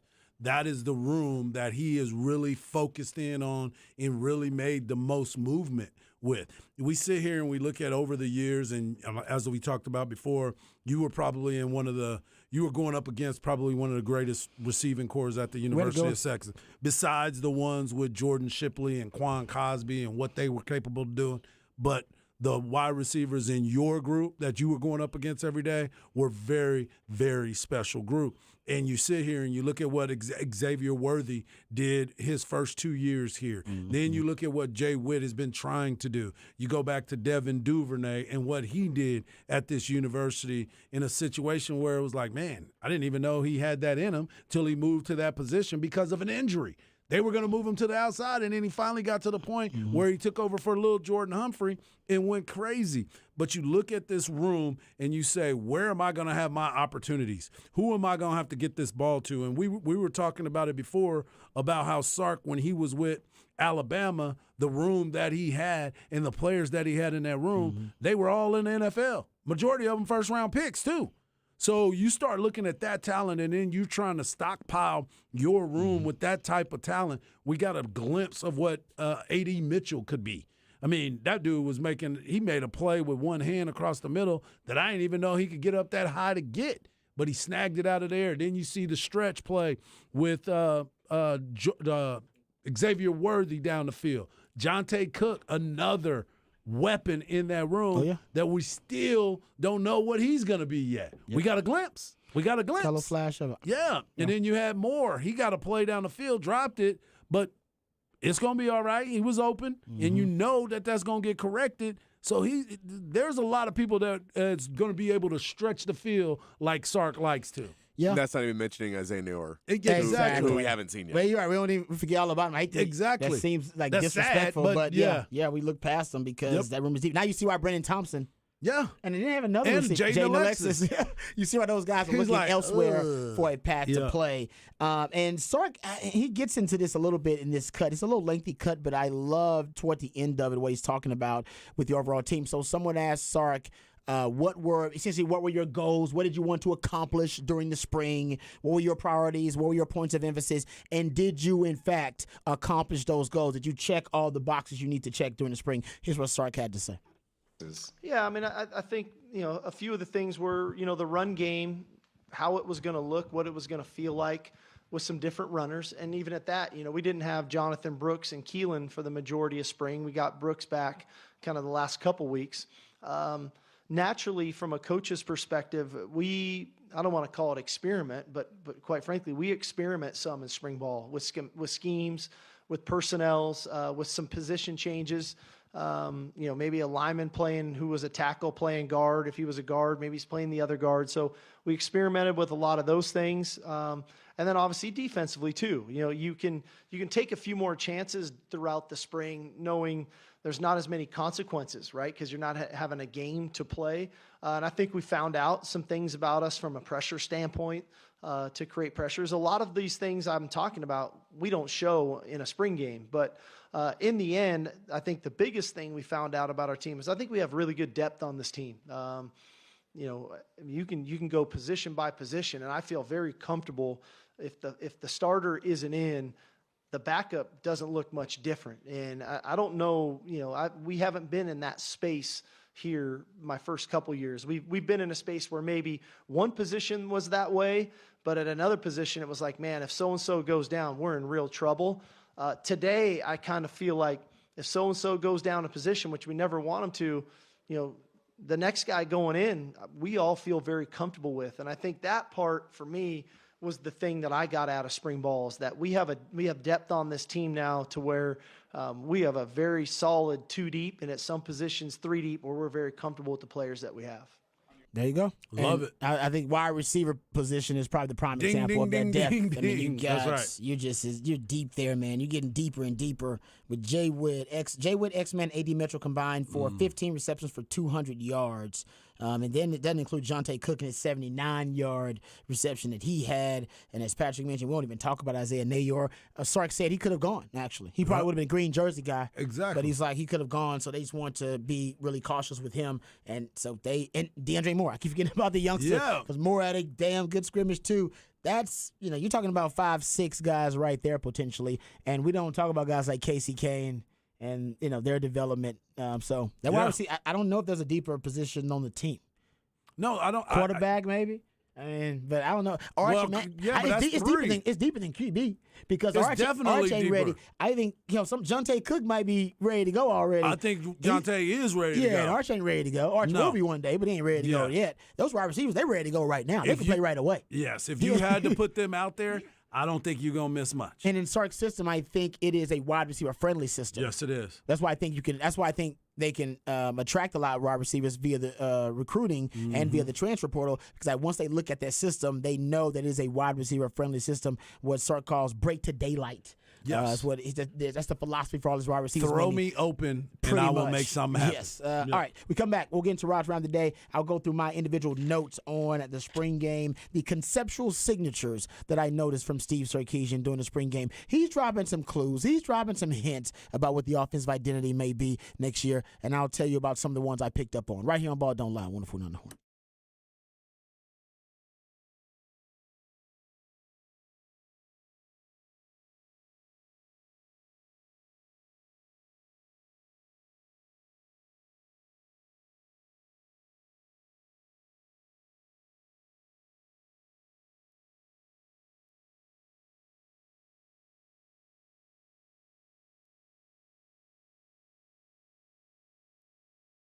I know it's a beautiful day outside right now. So this is the best time before all the stuff starts to happen to get in touch with my friends over at Quick Roofing.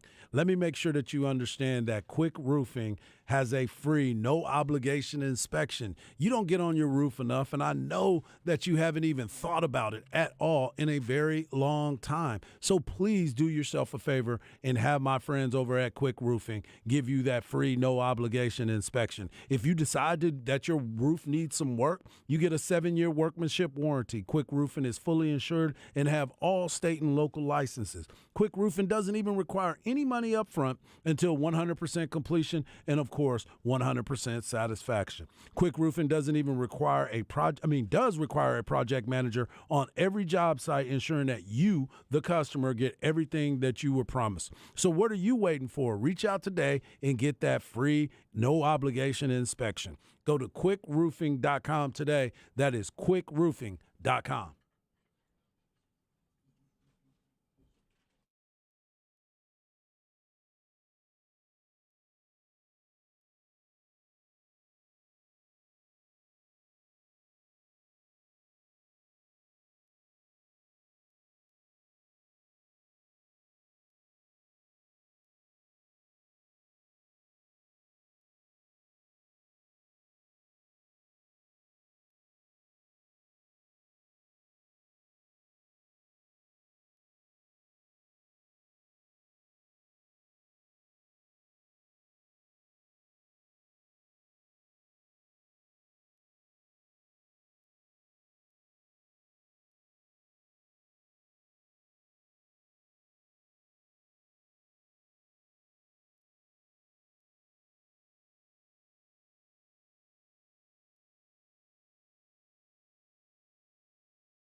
All right, welcome back to Ball Don't Lie right here on 104.9 The Horn. We're just going to continue our spring game conversation, our review here. I wrote down a couple of notes. I'll go back and watch the spring game again probably tonight and chart the actual spring game. So I'll find some more analytical trends that I'll bring up tomorrow. But just kind of some of the raw notes, some of the things I liked, and just some of the raw observations from the spring game. One thing that I did like that I saw early on, and it didn't work out the way it should have. They did run. Remember, I said this before the spring game. I said it might be wise, instead of basically building your passing game around force feeding and featuring Xavier Worthy, instead just flip that to JT Sanders. The start of the game, it basically was that. They ran the passing game through JT Sanders early on. Yep. Now, it didn't work out. They had 2 targets to him, I think, on the first, 3 plays, and 1 to X-Man, and they couldn't get. He had one of those was ended up being a drop early on. Early on, a lot of the passing game was run through or around featuring JT Sanders. And the reason listen, X-Man will still get his targets. He's going to get just as many targets. You won't start the passing game around him. And because it's just tougher to scheme him open. You'll have team's best corner trying to shadow him as much as they can. Yep. All right. He'll be on a decent corner unless you'll put him in the slot. And when you put him in the slot, a lot of times teams, if they're smart, they're going to try to double team him or rotate coverage toward him. It's much easier to scheme open a tight end than it is a wide receiver, in my opinion. A really good skilled tight end. Now, everybody doesn't have one of those, but it's easier. That's why Travis Kelce's always open. People are always wondering, why is Travis Kelce always open? Because it's really hard to consistently take Travis Kelce away because you can move him around almost anywhere in the formation. Fullback, H-back, tight end, inline tight end, flex tight end, in the slot, out wide. There's not place you can't put him. And then you can motion him around. You can do the same thing with JT Sanders. So I actually liked that early on. That was one of the things that I saw. And I said, I believe prior to the spring game that the identity of the offense was going to be built around their passing game. Last year, it was put some Bijan on it with Asada Rojo because you had 2 elite talents in the backfield. Now, all your most lethal talent is in the passing game. X-Man, Jay Witt, JT Sanders, A.D. Mitchell, they're all there. The running game is, I don't know if he likes or dislikes it, it's secondary to the passing game this season. Right. And Sark has said year to year, he rebuilds his offense year to year based on the talent he has. I love that, by the way. That's a very Greg Davis-like approach. Right, Greg Davis never had a system. I know you guys don't want to hear this. He never had a system that he was married to. He would look at the offense every year, and based on all the dynamic talent Mac Brown brought in, he'd go, all right, this year, with VWR, we're going to run the zone read option. Let's go. We're going to maximize his skill set. With Colt McCoy, we're going to be a West Coast spread hybrid.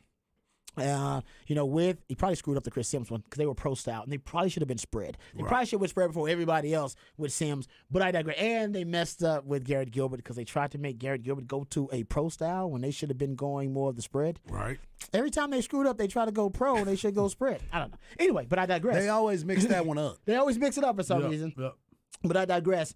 But Sark said he rebuilds the offense every year. And this year, I'm saying the identity might be built around the passing game. And he even hints at this actually we didn't play the audio, but when he first opened up the media availability in the post game, he talks about his favorite thing about the offense is the versatility of the offense now. The versatility meaning multiple ways to attack your opponents. Right, you're versatile on offense in the ways you can win, the ways you can score, the ways you can beat and exploit opponent.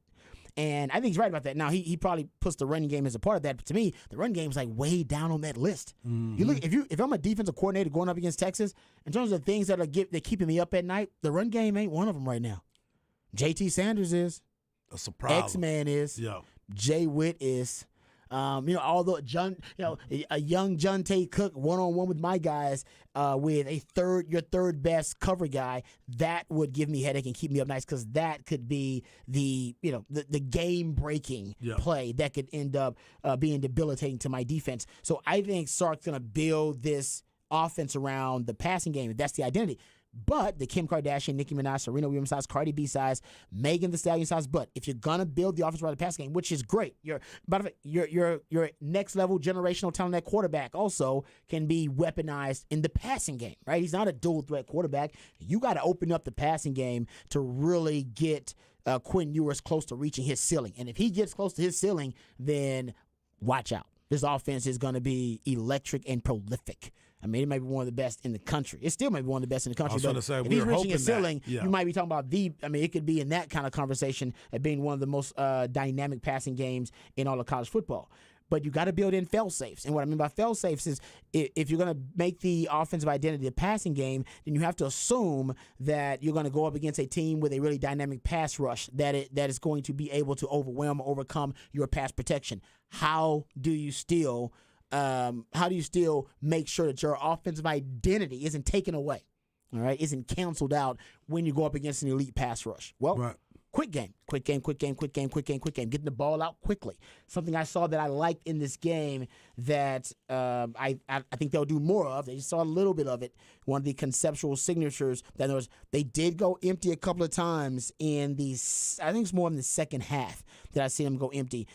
Empty with this team makes a lot of sense. It makes a lot of sense schematically. If you're just talking about trying to deploy as many lethal weapons as possible in the passing game, empty makes perfect sense. Now, remember, I've been charting empty for 3 years now, even before it became really a phenomenon in the NFL. One of the keys to having a great empty quarterback is accuracy, ball placement, because the ball is going to come out quickly. The beauty of empty formation is it emphasizes the quick game. The quarterback naturally speeds up his internal clock. He knows, I got to get the ball out. And the defense, which are ultimately stressed, they're either going to be in an easy zone coverage to read, or they're going to be in man-to-man. And I'm talking about strictly man-to-man across the board, zero coverage, because you got 5 wide receivers across the board.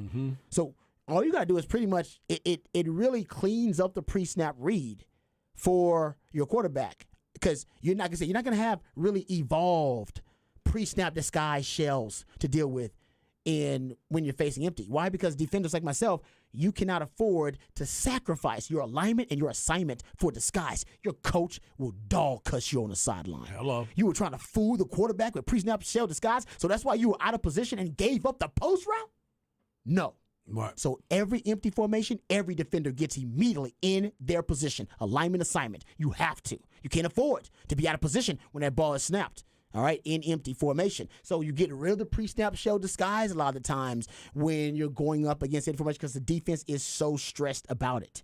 And I think for a guy like Quinn, that would also help him clean it up. And depending on the usage, depending on your personnel that you're using, I mean, you think about it now, and I know this is just me thinking positionless football, but you got a guy like Savion Red. Say you put Savion Red at running back, JT is your tight end, your 3 wide receivers are X-Man, Jay Witt, and A.D. Mitchell. And you can go empty with that. Or, hell, man, you could go Jay Witt in the backfield at running back. You really want to get funky. Yes. JT at tight end, X-Man at receiver, along with A.D. Mitchell and Jonte Cook as your receivers, and you go empty. There's a mismatch. There's probably 2 to 3 mismatches. And all you need is a well-prepared Quinn Ewers who understands where the weakness is, what defender is isolated, and what the route combination is, because you know your guys can win those one-on-ones. And what empty does, it forces isolation football, basically. So let me ask you this. If you're looking at Jay Witt and him possibly going into the running back room, this is just us talking right now and then trying to figure it all out.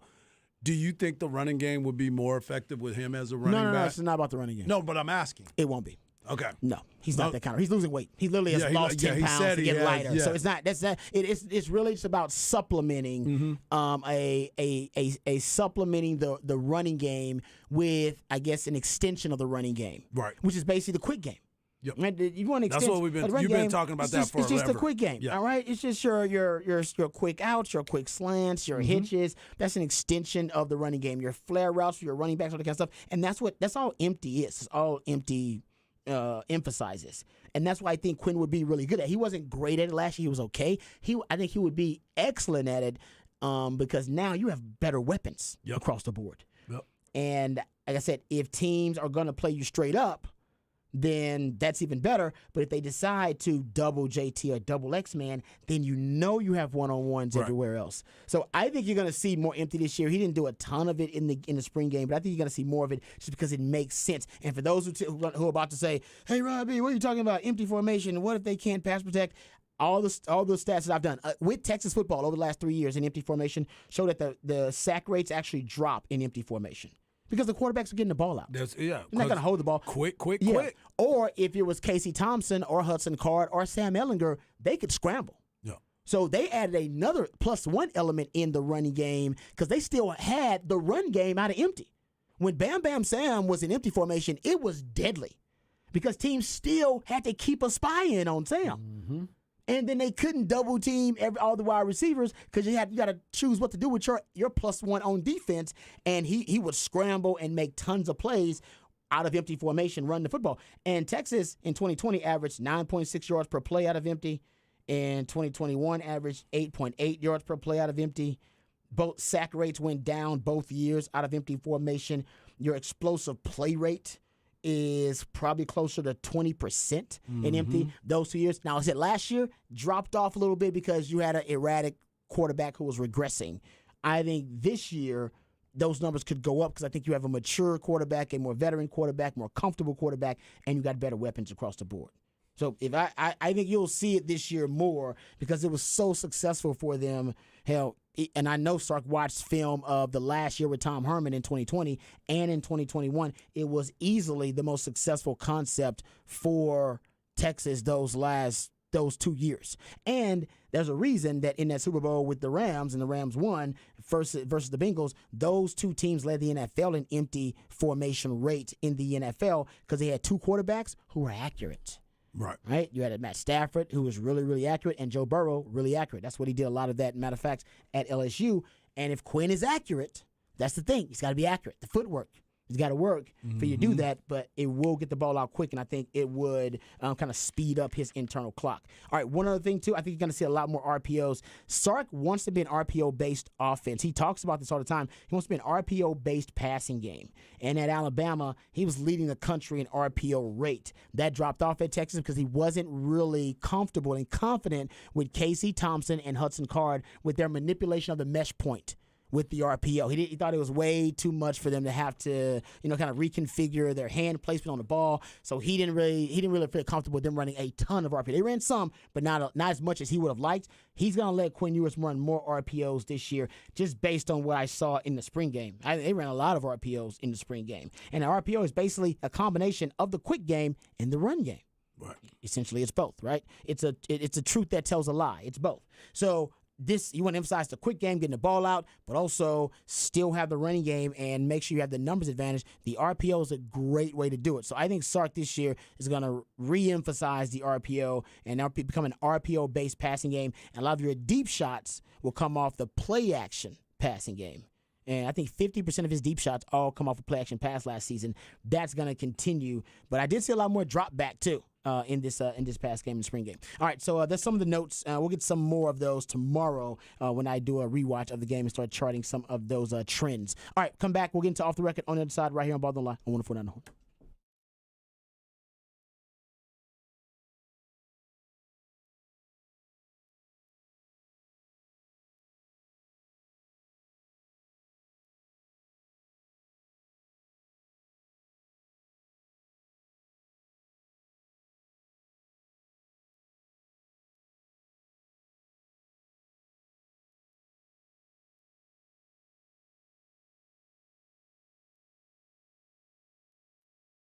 Hey, what's up, folks? Lifetime Longhorn Rod Babers here. Let me tell you about Apple Leasing because my friends at Apple Leasing, they have the ability to put you in any make or model vehicle that you want. I know it sounds like that's too good to be true. It's not. That's their business model. That's why they've been doing business here in Austin for almost 40 years. They do it the right way. They take care of their customers. And right now, my friends at Apple Leasing, they're going to save you time, but also save you money.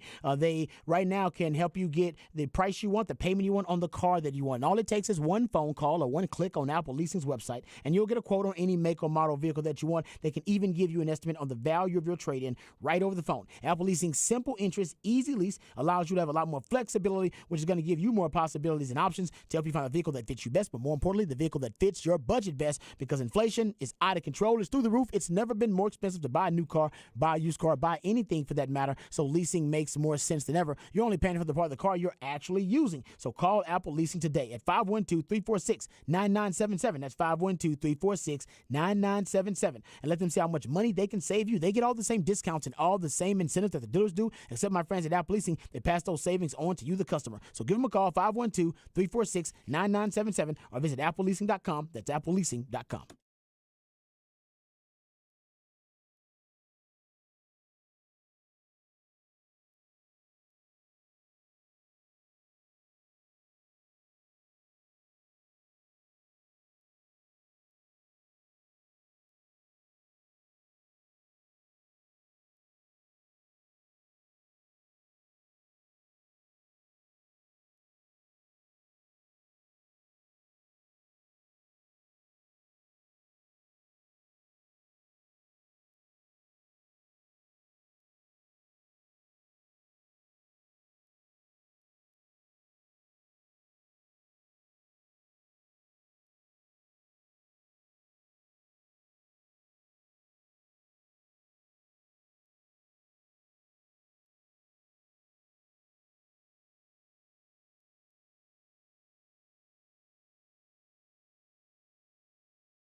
Welcome back to Ball Don't Lie right here on 104.9 The Horn. It is a Smooth Soul Monday edition of Ball Don't Lie. My man Patrick plays jams intended to soothe the tortured soul of sports fans who may have had a tough weekend. Not a tough weekend for Longhorn football. A lot of Longhorn fans excited about what they saw in the spring game. Also, Longhorn fans, football fans, may be excited about this new transfer portal acquisition. 6'2", 300-pound Georgia, native of Georgia, actually, who has now decided that he is going to commit to the University of Texas via the transfer portal. And, guys, love the name. It's a great name. I give his parents some credit. I know you like this one. Trill Carter. Hey, man. That's his name. Come on, man. Trill Carter. For those of those Pimp C will be excited about he this. would be. Trill in Urban Dictionary is a combination of true and real. Yep. Trill combine the two. And Trill popularized by UGK. Pimp C, Sweet James Jones, as he came to be known. Rest in peace, by the way, to the late, great Sweet James Jones. But Trill Carter, he is a defensive tackle, Harge. They say he's about 6'2", between 300 and 310 pounds. He did choose Texas over Ohio State, Illinois, and Arkansas. Yep. And he was at Minnesota prior to hitting the transfer portal. Love it. It's a Love it. To me, it says, because they're already deep. at D tackle, right? Yep, we said honestly, D tackle might be the deepest position on the team. Along with wide receiver. You're talking about Tavondre Sweat, Byron Murphy. You got Alfred Collins you're throwing in there. Hell, is Vernon Broughton still there, right? Yep. Vernon, it has already been brought in. Has it? No, I mean you should say that with a question mark. Yeah. Vernon has already been brought in. Yeah, there you go. That's better. Sadir Mitchell, Aaron Bryant, those are some other guys. But maybe this to me, and I will watch some film on Trill Carter to see if my hypothesis lines up. But I think this is a guy who specializes in run stuffing. Mm-hmm. And these other guys, Byron Murphy, I think Byron Murphy does both really well, actually.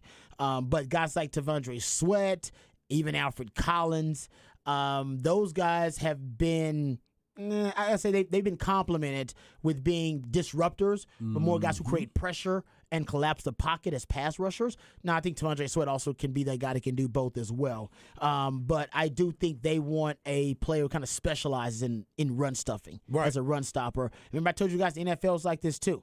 All right, you got so many defenses that are built to go sideline to sideline to defend these zone run schemes.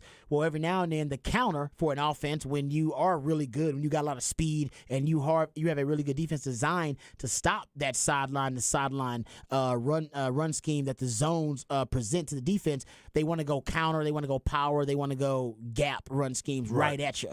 And a lot of teams aren't prepared for that counter, of teams deciding to go power instead of going to zone blocking scheme. So you need some of those old school wide body D tackles who can just line up there and stuff a damn gap, take on a double team. And this may be one of those guys. Yeah, I mean, he's a big body person, so it'll be interesting to see exactly how he's going to be used. But I agree with you. If you can bring somebody in that is definitely that run stuffer, what do you always say about the Big 12? It's basically a running league cross-dressing as a passing league. And this is why you need somebody like that. Yep. So this is a big get for him, for Texas. And to your point, we got to make sure we look at the film and say, okay, this is why they picked this guy up. And that's important for the Texas Longhorns to get somebody like that. Trill, who totaled 19 tackles, 1.5 sacks in 2022. So he's obviously not a pass rusher or a penetrator. No. That's why I think he's a run stuffer, at least based on the stats. And, it's a guy that looks like he is, going to be a contributor right away. Not looks like. That's why you bring in transfer portal guys. They're very particular on what they get, too. Yeah, they won't get exactly. Well, you pinpoint these spaces, and this is something post-spring they must have identified as a problem area. Mm-hmm. And I actually thought it was tough for the offense to have interior runs. And we're not talking about the negative aspects of the spring game. We'll get into that later on this week. But I thought one of the things that was a challenge for the offense was the interior runs. Yep. The power runs. It was. They didn't seem to have a presence there. No, they had good numbers, but they weren't stuffing it, as you were talking about before. You look at their yards per carry. I think it was, 4 yards per carry they were getting on the ground, or three, something like that they were giving up. Last year? Yeah. Oh, yeah, last year they were stouts. They were one of the best in the country. Right. So now you replacing some of those other those players to be able to bring a guy in like that, that's huge. Yeah, they were like probably top 15. Yeah. One of the better run defenses in the country last season. We'll come back. We'll get into NBA playoff review and preview of the games coming up tonight, right here on Ball Don't Lie on 104.9 The Horn.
Welcome back to Ball Don't Lie right here on 104.9 The Horn. It is a Smooth Soul Monday edition of Ball Don't Lie on 104.9 The Horn. As my man Patrick plays jams that are intended to soothe the tortured soul of sports fans who may have had a tough weekend. And, if you're an NBA fan and your team lost over the weekend, you might have had a tough weekend. There was just a lot of surprising early playoff outcomes in the NBA that we'll get to. You had some upsets, and looks like the NBA playoffs off to a rocking start. So we'll get to that coming up here in just a second. You can be a part of the show. Specs text line is the best way to do it. 512-337-3776. You also can hit us up via Twitter. Harge is at Hardball Harge in the Twitterverse. Patrick Davis at It's Patrick Davis. You want to reach him, the real MVP. All right, let's get to NBA news, notes, and nuggets here, gentlemen. We're starting on the West Coast because the West Coast seems to be right now where you have a lot of drama happening on the West Coast with a lot of different teams. And, of course, all the California teams made it actually for the first time in the history of the NBA, or at least the NBA in California. So they've had four teams. All of the teams made it. And that's where we'll kind of start the drama, because I thought the best game over the weekend, probably the best game that we've seen so far in the playoffs, and obviously hasn't been a very long playoff run so far, just had to play in, and then the first round just started this past weekend. But the 126-123 win by Sacramento over the Warriors. Now, granted, the Warriors are one of the worst teams on the road in the NBA. They're horrible. I thought they were actually going to pull this one out, though. It looked like it was trending. Everybody did. They were like, uh-oh. Yeah, exactly. It was trending that way. And, man, the Kings decided, the Kings basically just answered, and they decided to really play clutch down the stretch. And I thought it was interesting that when you start looking at this Kings squad right now, I mean, and I didn't realize this either, just doing research on them, they have the most efficient offense in NBA history in the regular season. Right. That's what I kept saying. In history. Like when you watch them play, if you've ever watched them, and I know Patrick has watched them a lot, and I've got a chance to watch them because I've been a big fan of De'Aaron Fox. And they haven't been on TV a lot, so if you haven't watched them, you got the package. I got a package too. Like Patrick and Harge do. Yeah. So, or Zay does too. Yeah, exactly. But you sit there and you watch these guys play, and you're like, they've been like this the entire year. When they made the trade for Sabonis, that was a huge part of getting them in the right direction. And De'Aaron Fox has grown so much as a basketball player, and Mike Brown has given him the green light to do whatever he wants. Yeah. And he's taken full advantage of it. He's played at a very, very high level. And Harrison Barnes has been around. And Patrick brought this up a couple weeks ago, or right before the playoffs was getting ready to start. You brought up that Murray kid. Yeah. The Murray kid is very efficient with his game. Yeah. And so when you start looking at what they were able to do and how they participate with each other, there's no egos on that team. Not a one. Because you know we're playing in Sacramento. There's not a lot of people. We're all here for a reason. Exactly. We're all playing to get out of Sacramento. So when they get a chance to go out there and they play, and I'm just glad it wasn't what's my guy's name? Who? Anthony. It wasn't Anthony Edwards-esque. But if you get a chance to watch De'Aaron Fox. Oh, no, you're right. No. He's legit now. He didn't let you down. And guess where he's from? H-Town. Oh, thank you. No, he wasn't 254. I thought you were going to say 254. I was like, how is this possible? I was giving you love. I was going to say, we should start recruiting the 254 then. This is ridiculous. Oh, we definitely need to do that. We definitely need to do that. Most of them are going to Waco, though. And that's the thing. You see, Keegan Murray is behind Banchero, probably the most NBA-ready guy to come in this rookie class. Yep. So he's been able to make an impact this year. And then you throw in the fact that he wasn't playing great in that game, but Malik Monk comes in and has a huge game off the bench. They're so fast. They play so fast. Yeah. They're deep. And with a guy like Sabonis, too, you can have rim protection on one side, and he can stretch the court on the other side, which opens up the paint for a De'Aaron Fox and a Malik Monk to drive the basket. Yeah, and because of the dribble handoff that they love so much, he actually has been a decent assist man, too. They run the offense through him every now and then because of the dribble handoff. I haven't watched a ton. This is kind of my first time really getting to check out the Sacramento Kings, and I'll admit, man, they're fun to watch. Yeah, like they're an entertaining team to watch. You just don't have the star power that you need to get with, but if you just take the celebrity aspect out of it, that is a really fun product. So here's a little stat for you. So in Game 1, their first round series versus Golden State, they scored just 55 points on 54 first half possessions. after they scored just 2 points on their first 4 possessions of the third quarter. The Kings were down 10. And at that point, that's when I was like, man, looks like the Warriors. They're going to break this streak. They can flip that switch. Yeah, you know how to flip that switch, man. They flipping that switch. Yep. But then the Kings just started. I mean, they started running too. Actually, it started and they talked about it too. Mike Brown was like, "No, we want to run. Like we want to get out." And who says they want to run against Golden State? I guess Golden State's old though. They're a different squad now. Yeah, we think about a young Golden State. You don't run against a young Golden State, but against an old, aging Golden State, you do want to get out and run because they got young legs, and that's exactly what they did. So how about this? If you look at over the final 22 minutes of Game 1, they scored 65 points on their final 43 possessions of the game. Yep. So they scored 55 points on their 54 first-half possessions. And then they scored just 2 points on their first 4 possessions of the third quarter. They were down 10 points. And then they just went Category 5 on Golden State. 65 points in 43 possessions on the last 43 possessions of the game. That is pretty much what led them to victory. They went thermonuclear on the Warriors. 60 points in the paint. 60 points in the paint. Now, everybody, when you think of paint, you're thinking all these different types of big men. And no, it's being quick enough to get past your guy and getting to the rim. Getting a bunch of layups, the mid-range shot, free throw line extent. I mean, they were getting after these guys, and they're not afraid to push the pedal to the metal and get up and down the floor. Yeah. No, I was impressed with Sacramento. That's going to be a fun series. Oh, yeah. That's going if the Golden State's going to play like that, because on the road, that's really their Achilles heel all season. But they can play like that on the road. That Golden State team might be in trouble. They play tonight. TNT tonight. And I believe Clay and Steph have never been down 0-2 together. They've never been down. When they play together, they've never been down 0-2. Yeah.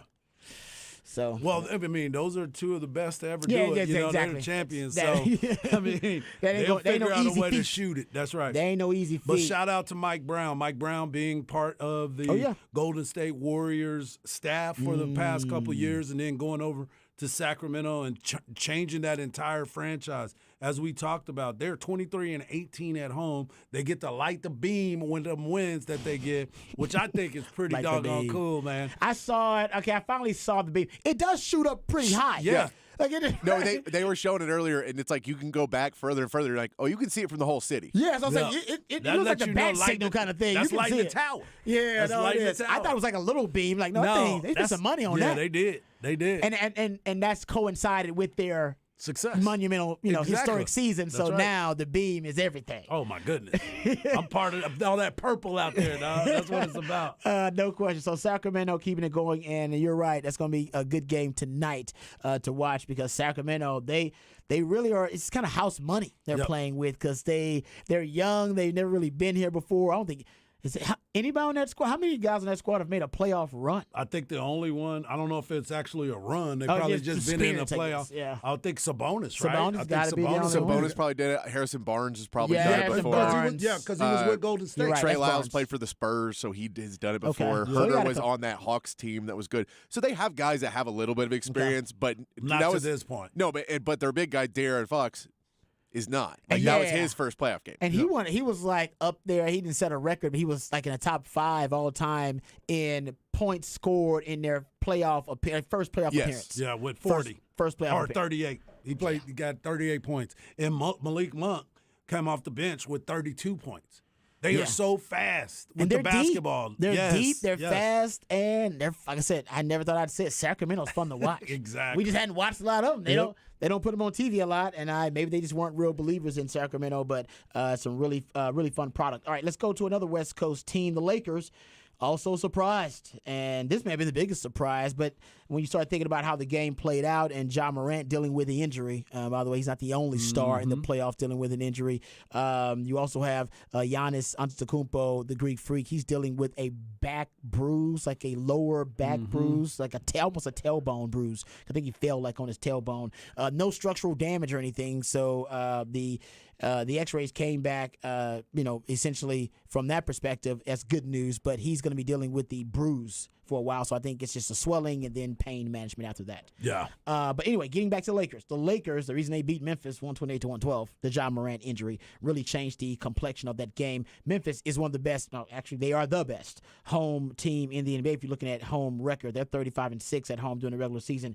But without Ja Morant, and actually some of that was done without Ja. But without Ja Morant in the playoffs, they are not the same team. And the Lakers, they made easy work of Memphis because they had some unlikely reserves step up and have huge games. Oh my goodness, Austin Reeves, baby, Austin Reeves going out there playing free on the basketball court. I keep comparing him, and it's kind of crazy that I keep comparing him to Alex Caruso and what he meant to the Lakers during their little run. And Caruso ended up going and getting paid in Chicago, and so he's dealing with that. But when you watch Austin Reeves and the freeness that he was playing with and the confidence LeBron and AD have in him. They do have confidence. They let him go out there and be free with the basketball. And credit to Darvin Ham recognizing, hey, man, this guy is hot.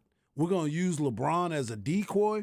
And if we need to get the ball to him, we'll do that. But the way that they played and the way that they battled, and Anthony Davis, what do you call him, street clothes? Street clothes Davis. He was almost close to being street clothes again because everybody was like, oh, my God, he's hurt again. But he ended up finishing out the game. We don't know what his status is going to be, but he ended up playing the entire time. He's not currently on the injury report. So that's good. So that's a good sign. sign. That's a good sign that he's not currently on the injury report. Street clothes? No, but I mean, if you look, he's also had a huge plus-minus number in that. I think he was plus 27 in that game. Ooh. So he was very effective when he was on the court. And I think we saw, too, him and the ability for some of these guys to get to the paint. Steven Adams being out is a big loss defensively for Memphis, and they're going to have to figure out a way to stop some of these bigger guys getting down because Dillon Brooks can guard a guard, but he can't stop Anthony Davis. Right. He's not stopping Hachimura. He's not stopping any of those guys, and he can't really stop Austin Reeves either. No, he can't because he's not quick enough. And so you got all those guys that are able to put up points and get to the basket. They're going to have to figure out a way to play better defense because you just can't allow 128 points in a game, in a playoff game. Especially to the Lakers. Yeah. The Lakers who don't play like that anymore. New look Lakers, though. They're trying to get there. I mean, but Hachimura, that's crazy. Yeah, no doubt. And you look at what Dillon Brooks was able to do. He played 29 minutes. He was 2 of 9 from 3. His plus-minus was minus 18. He wasn't the worst. One of the guys coming off the bench was minus 23. But you look at what his mouth always seems to get him in trouble, and he wants to be that arrogant guy. And like I said before, Ja's talking about we're good in the West. We're not worried about the West. We're more worried about the East. And now you're dealing with your injury. I don't know what he's going to be able to do. Yeah, because when he fell, his wrist looked terrible. Yeah, I don't know we got details about the extent of it yet, and why would they release too many details about it Not already? yet. But that's if Ja's hurt, or if Ja's can't, if Ja cannot go, or if he's 50 to 60%, something like that. Man, the Lakers, they may end up, having an easy path through the first round, if you will, of this thing, especially if it's Ja Morant, who is their star, if he's going to be out or if he's going to be ailing with an injury. But I can't believe these guys are stepping up for the Lakers, man. Just they have so many just unlikely players that are stepping up huge roles. Hachimura had 29 points. A career high, by the way, but he missed one shot, I think, in basically one of his last 9 shots. He missed only one of those in the second half. So he was on fire the entire game, basically. And you have Austin Reeves with 23 points, 9 of those in the closing minutes. They really have had these young guys step up and have clutch play in those big time moments, and that's what they need. LeBron now and AD, it's not too much of a burden on them to have to carry the squad, carry the offense, carry the defense, if you will, on both ends of the floor. No, they got guys making plays, young guys making plays, providing them with a lot of juice and providing the spark. So I see why everybody, at least not everybody, a lot of people jumped on the Lakers bandwagon Quickly. after the trade.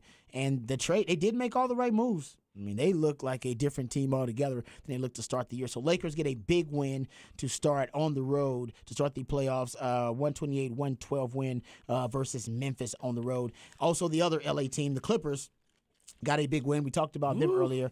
That was a big win. You talked about the disappointment in your household. Yeah.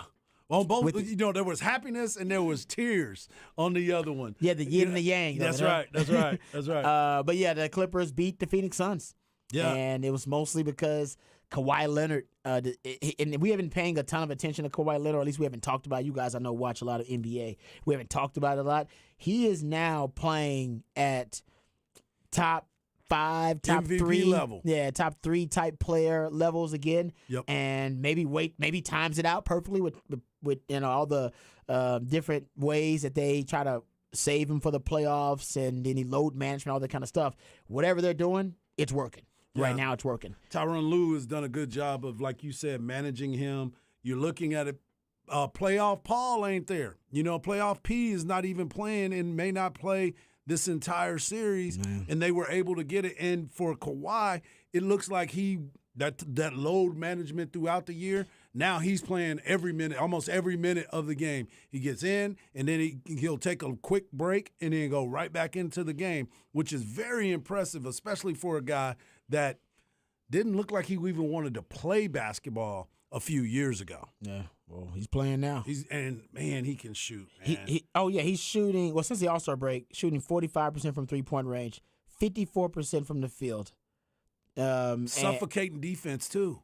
Ask KD. Yeah, he had 25 of his 38 points in the second half, and KD's actually this year was the first player ever to average 55%, 40%, and 90% as shooting splits in the regular season, and Kawhi can just he takes it away, make him a non-factor in the game. Takes it away from That's you, man. amazing. It is so crazy to me, and you can see because Kevin Durant normally can get any shot that he wants.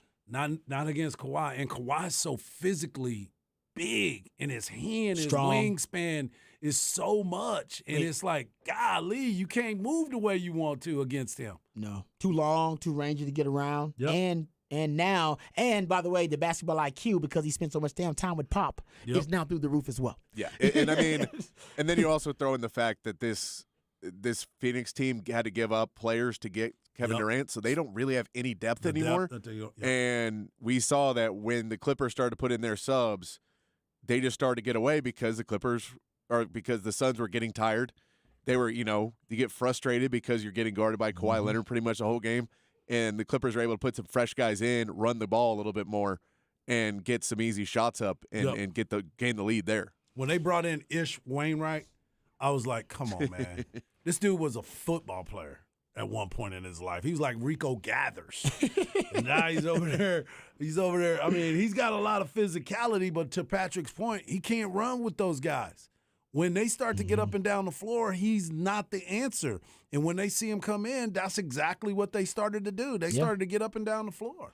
To Patrick's point about the depth, the Clippers' last 10 games, their bench was actually really good during the regular season. Actually, their bench ranked number 1 in offensive rating in the regular season and 3-point percentage. Their bench was also number 1. They were 3rd in scoring average and field goals made during the regular season, and their bench was 4th in assists. So the Clippers have got a great bench, but the last 10 games, that bench is averaging 47 points a game. Man. Damn. Yeah. That's a hell of a number. Say it again. Damn. That's crazy. I mean, but to his point, that's how deep they are. Yep. You got to battle that depth. Okay, we come back. We got to talk about the NFL, gentlemen. Jalen Hurts signed a brand new deal. Speaking of, damn. That deal he signed may also make you repeat that word. He signed a big deal, making him the highest paid quarterback on annual salary in the NFL. We'll talk about what that means for the quarterback market right here on Ball Don't Lie 104.9 The Horn.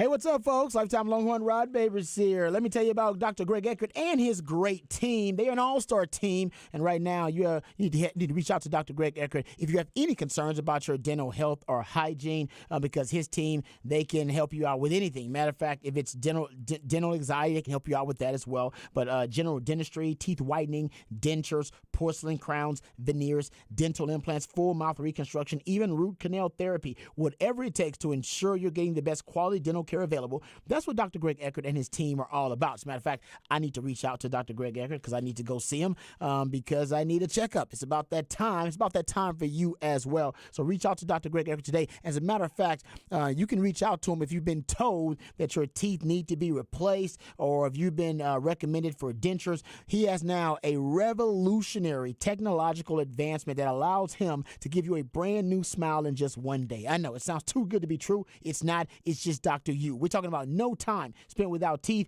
You'll get temporary fixtures until they complete your permanent smile, and you'll smile again with confidence and eat freely without pain or discomfort. We're talking about a lifelike permanent solution. So if you've been told your teeth need to be replaced, call Dr. Greg Eckert today to learn about this revolutionary alternative to dentures. It's a brand new smile in just one day. Sounds too good to be true. It's not. It's just Dr. You. Give him a call, 512-345-3166. That's 512-345-3166. It's a complimentary consultation, so you got nothing to lose but everything to gain. Visit dreckert.com. That's dreckert.com, DRUECKERT.com.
Welcome back to Ball Don't Lie right here on 104.9 The Horn. It is a Smooth Soul Monday edition of Ball Don't Lie when Patrick plays jams intended to soothe the tortured soul of sports fans who may have had a tough weekend. Somebody who had a great weekend, Jalen Hurts. Oh, Yes, Lord. a magnificent weekend because he signed a deal with the Eagles that made him a lot of straight cash homie. A 5-year, $55 million contract extension. The deal is worth $179.3 million in total guarantees. $210 million was guaranteed at signing, so that was his signing bonus. $126.5 million fully guaranteed by March 2024 total there. So if you want to look at it and how it breaks down compared to the rest of the contracts in the NFL, highest average annual salary, Hurts is at $51 million, Aaron Rodgers at $50.2 million, Russell Wilson at $48.5 million, and Kyler Murray at $46.1 million. Deshaun Watson right behind him at $46 million. If you're looking at largest total value of your NFL contract, Mahomes, he obviously is way ahead of everybody else. He's at $450 million total. That's a 10-year deal, though. And then Josh Allen at $258 million. Hurts at $255 million. So he's third there. And most guaranteed at signing, Hurts would be third with the $110 million. Russell Wilson was ahead of him at $124 million. And Deshaun Watson was ahead of him first at $230 million. That was guaranteed at the signing. So Harj, looks like he got his money. And he pointed this out, too, about the salary cap hits. Yep. So give Howie Roseman a ton of credit because the 2023 cap hit for Jalen Hurts will be just $6.1 million. 24 cap hit will be $13.5 million. And a 25 cap hit will be $21.7 million. And 26 cap hit, $31.7 million. That's beautiful, man. So That's great work by them, and you're getting them, as you talk about, you're getting them in his prime years. He's still learning the game. He's not even at that level yet where you can call him seasoned as a quarterback. And for you to be able to do it at this rate, and I know the sticker shock is $255 million, and everybody's like, oh, my gosh. But when you start seeing it spread out and how it gets broken down, you truly understand this is a franchise quarterback. This is a guy that next week, I'm sure, or next season, if he struggles, everybody's going to lose. He shouldn't have got that money. Oh, look at it. Y'all just wasted the money. No, it is what the market is dictating, and they actually got ahead of it. They got ahead of the fact that, hey, we got him now. He wasn't a first-rounder, to your point of what you were saying about Joe Burrow, while they couldn't wrap him up.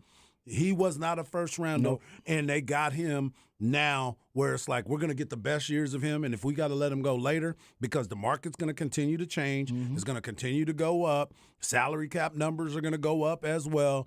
So they did the right thing by locking this quarterback up. yeah, they definitely did. And I do wonder, people I don't know, they look at the quarterback market and they try to find rationale in it. Like they try to find rationale in it. And and I understand they want to try to justify why players are paid what they're paid, and there's got to be some reason behind it. And the truth is, it's just precedent. And other than the Deshaun Watson deal, which has been ignored, it really is just, hey, man, Jalen Hurts is a franchise quarterback. He's their franchise quarterback, which is all that matters. And once a team commits to you as their franchise quarterback, they're going to pay you when you're up for an extension. And they have to pay you what the market says the quarterback, a franchise quarterback worth, not that quarterback, but what a franchise quarterback is worth. And that's where the conversation starts.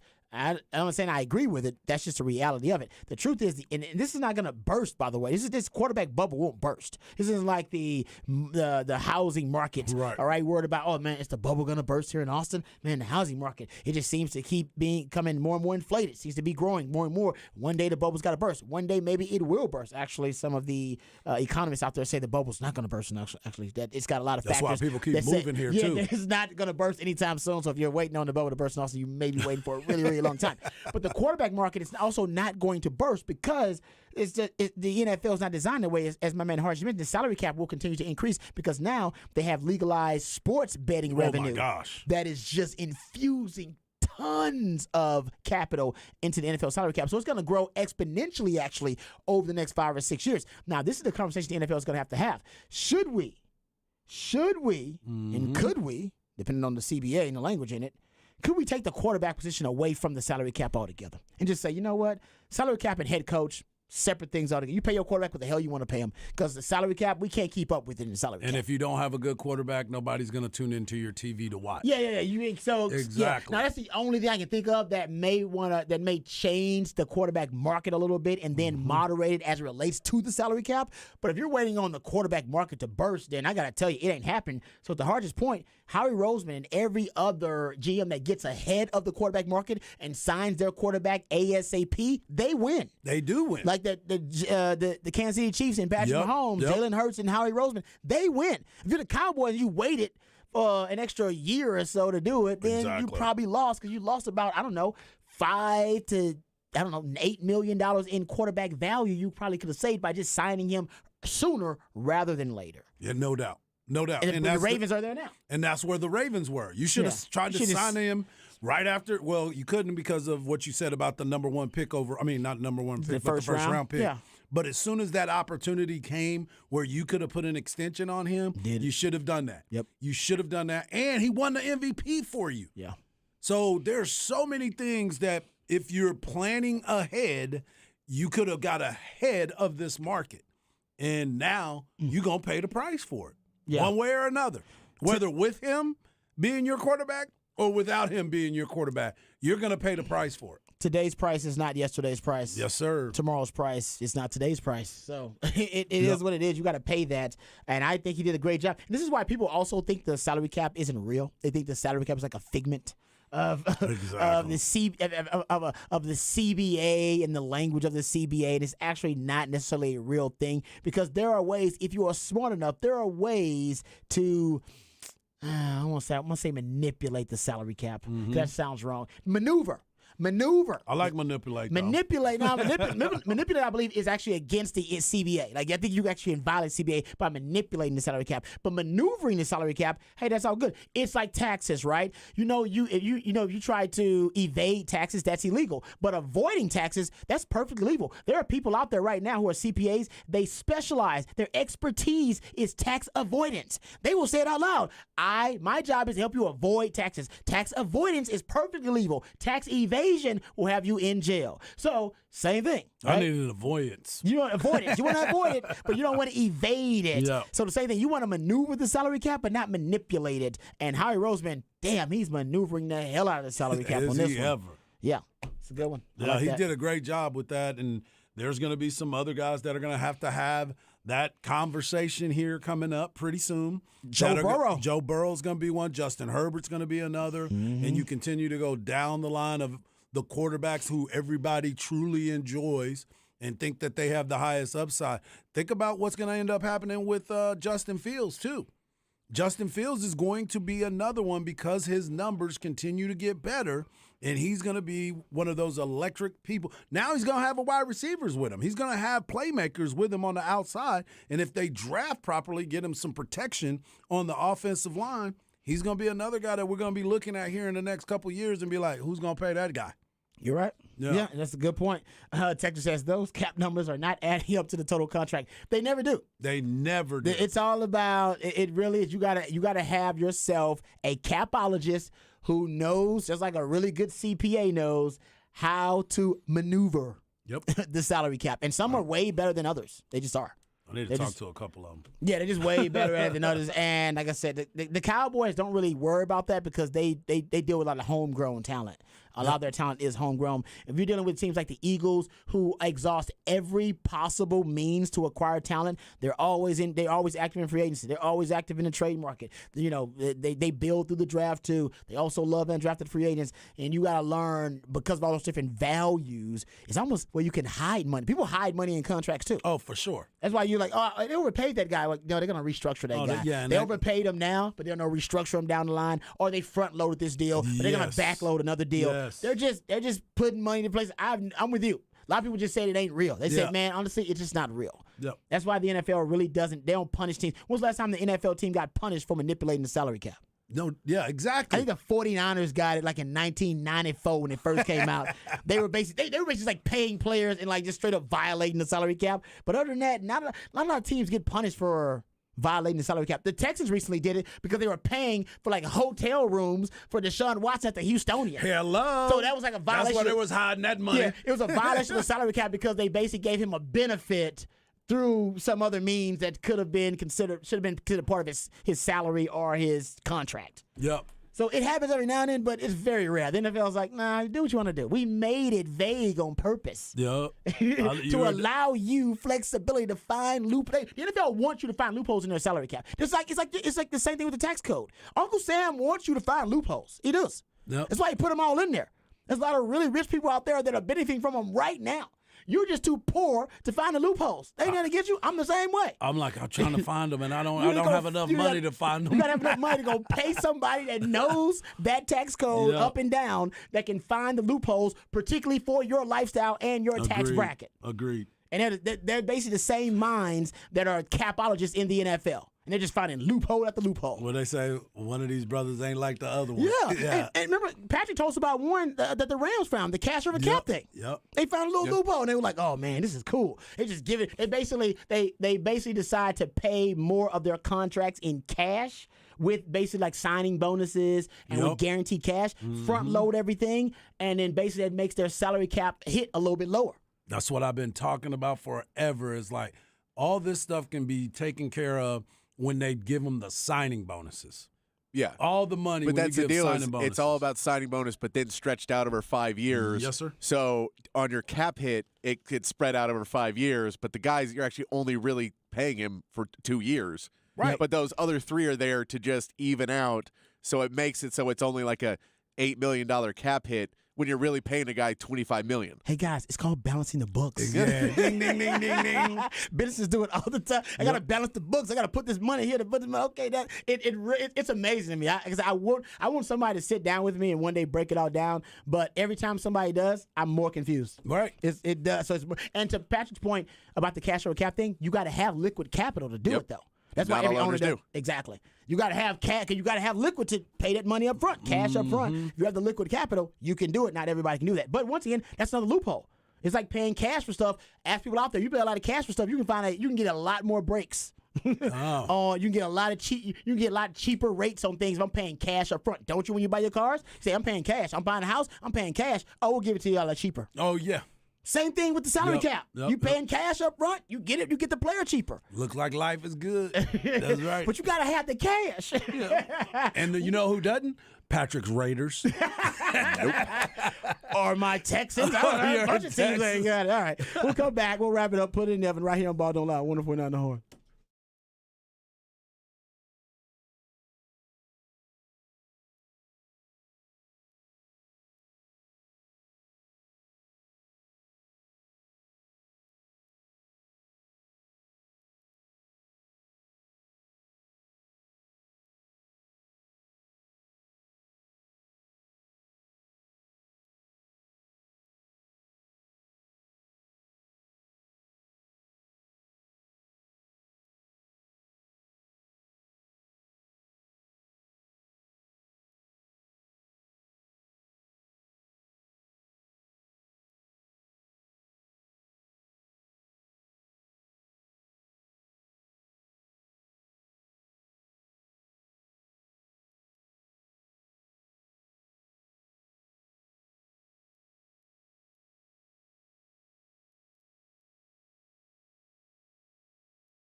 Welcome back to Ball Don't Lie right here on 104.9 The Horn. Time to wrap it up and put it in the oven. Before we do, we'll let you know what's on tap. If you missed any part of any of the shows, please go to hornfm.com. You can catch up with them on the podcast page.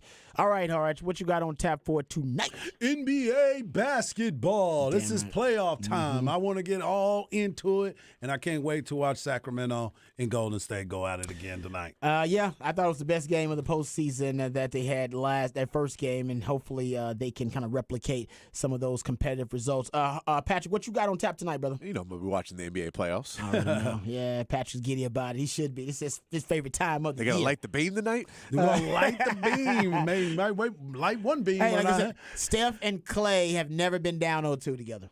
Yeah, Never. that's a great point. So it'll be historic if the Sacramento Kings can do that. They are on the road, though. And They they are are a terrible road team. They've never been this bad on the road. It's also true. Exactly. They're historically bad. Like, actually, I'll have the numbers tomorrow. Cause It's historically bad. No, it's like research. You've done like the comparisons there in terms of the difference between home and road records. Yep. They have one of the biggest disparities in the history of the NBA. Which is not good. Not good at all. So we'll get into that. But you're right. Lots of NBA tonight. So I'm going to watch some NBA tonight too. And we'll come back tomorrow and be able to break down of the NBA action. If you missed any part of any of the shows, like I said, go to hornfm.com. You can catch up with them on the podcast page there. And also you can catch up with some of our coverage from the spring game is up there too. No doubt. At hornfm.com. Because Craig Way, of course, the man behind the scenes, has some of those interviews. You go catch up some of our spring game coverage up there as well. All right. Our man Glenn Davis is coming up next with Soccer Matters. He's Shout going to out. tell you, I hope he tells us, what in the heck is going on with the Austin FC. Another game where they controlled the pitch in the match, and guess what? They tied. They tied to Vancouver, which is putting them way down in the West. I think they're Not ninth. a good look. I think they're ninth right now. They are ninth, which is not a good look from a team that was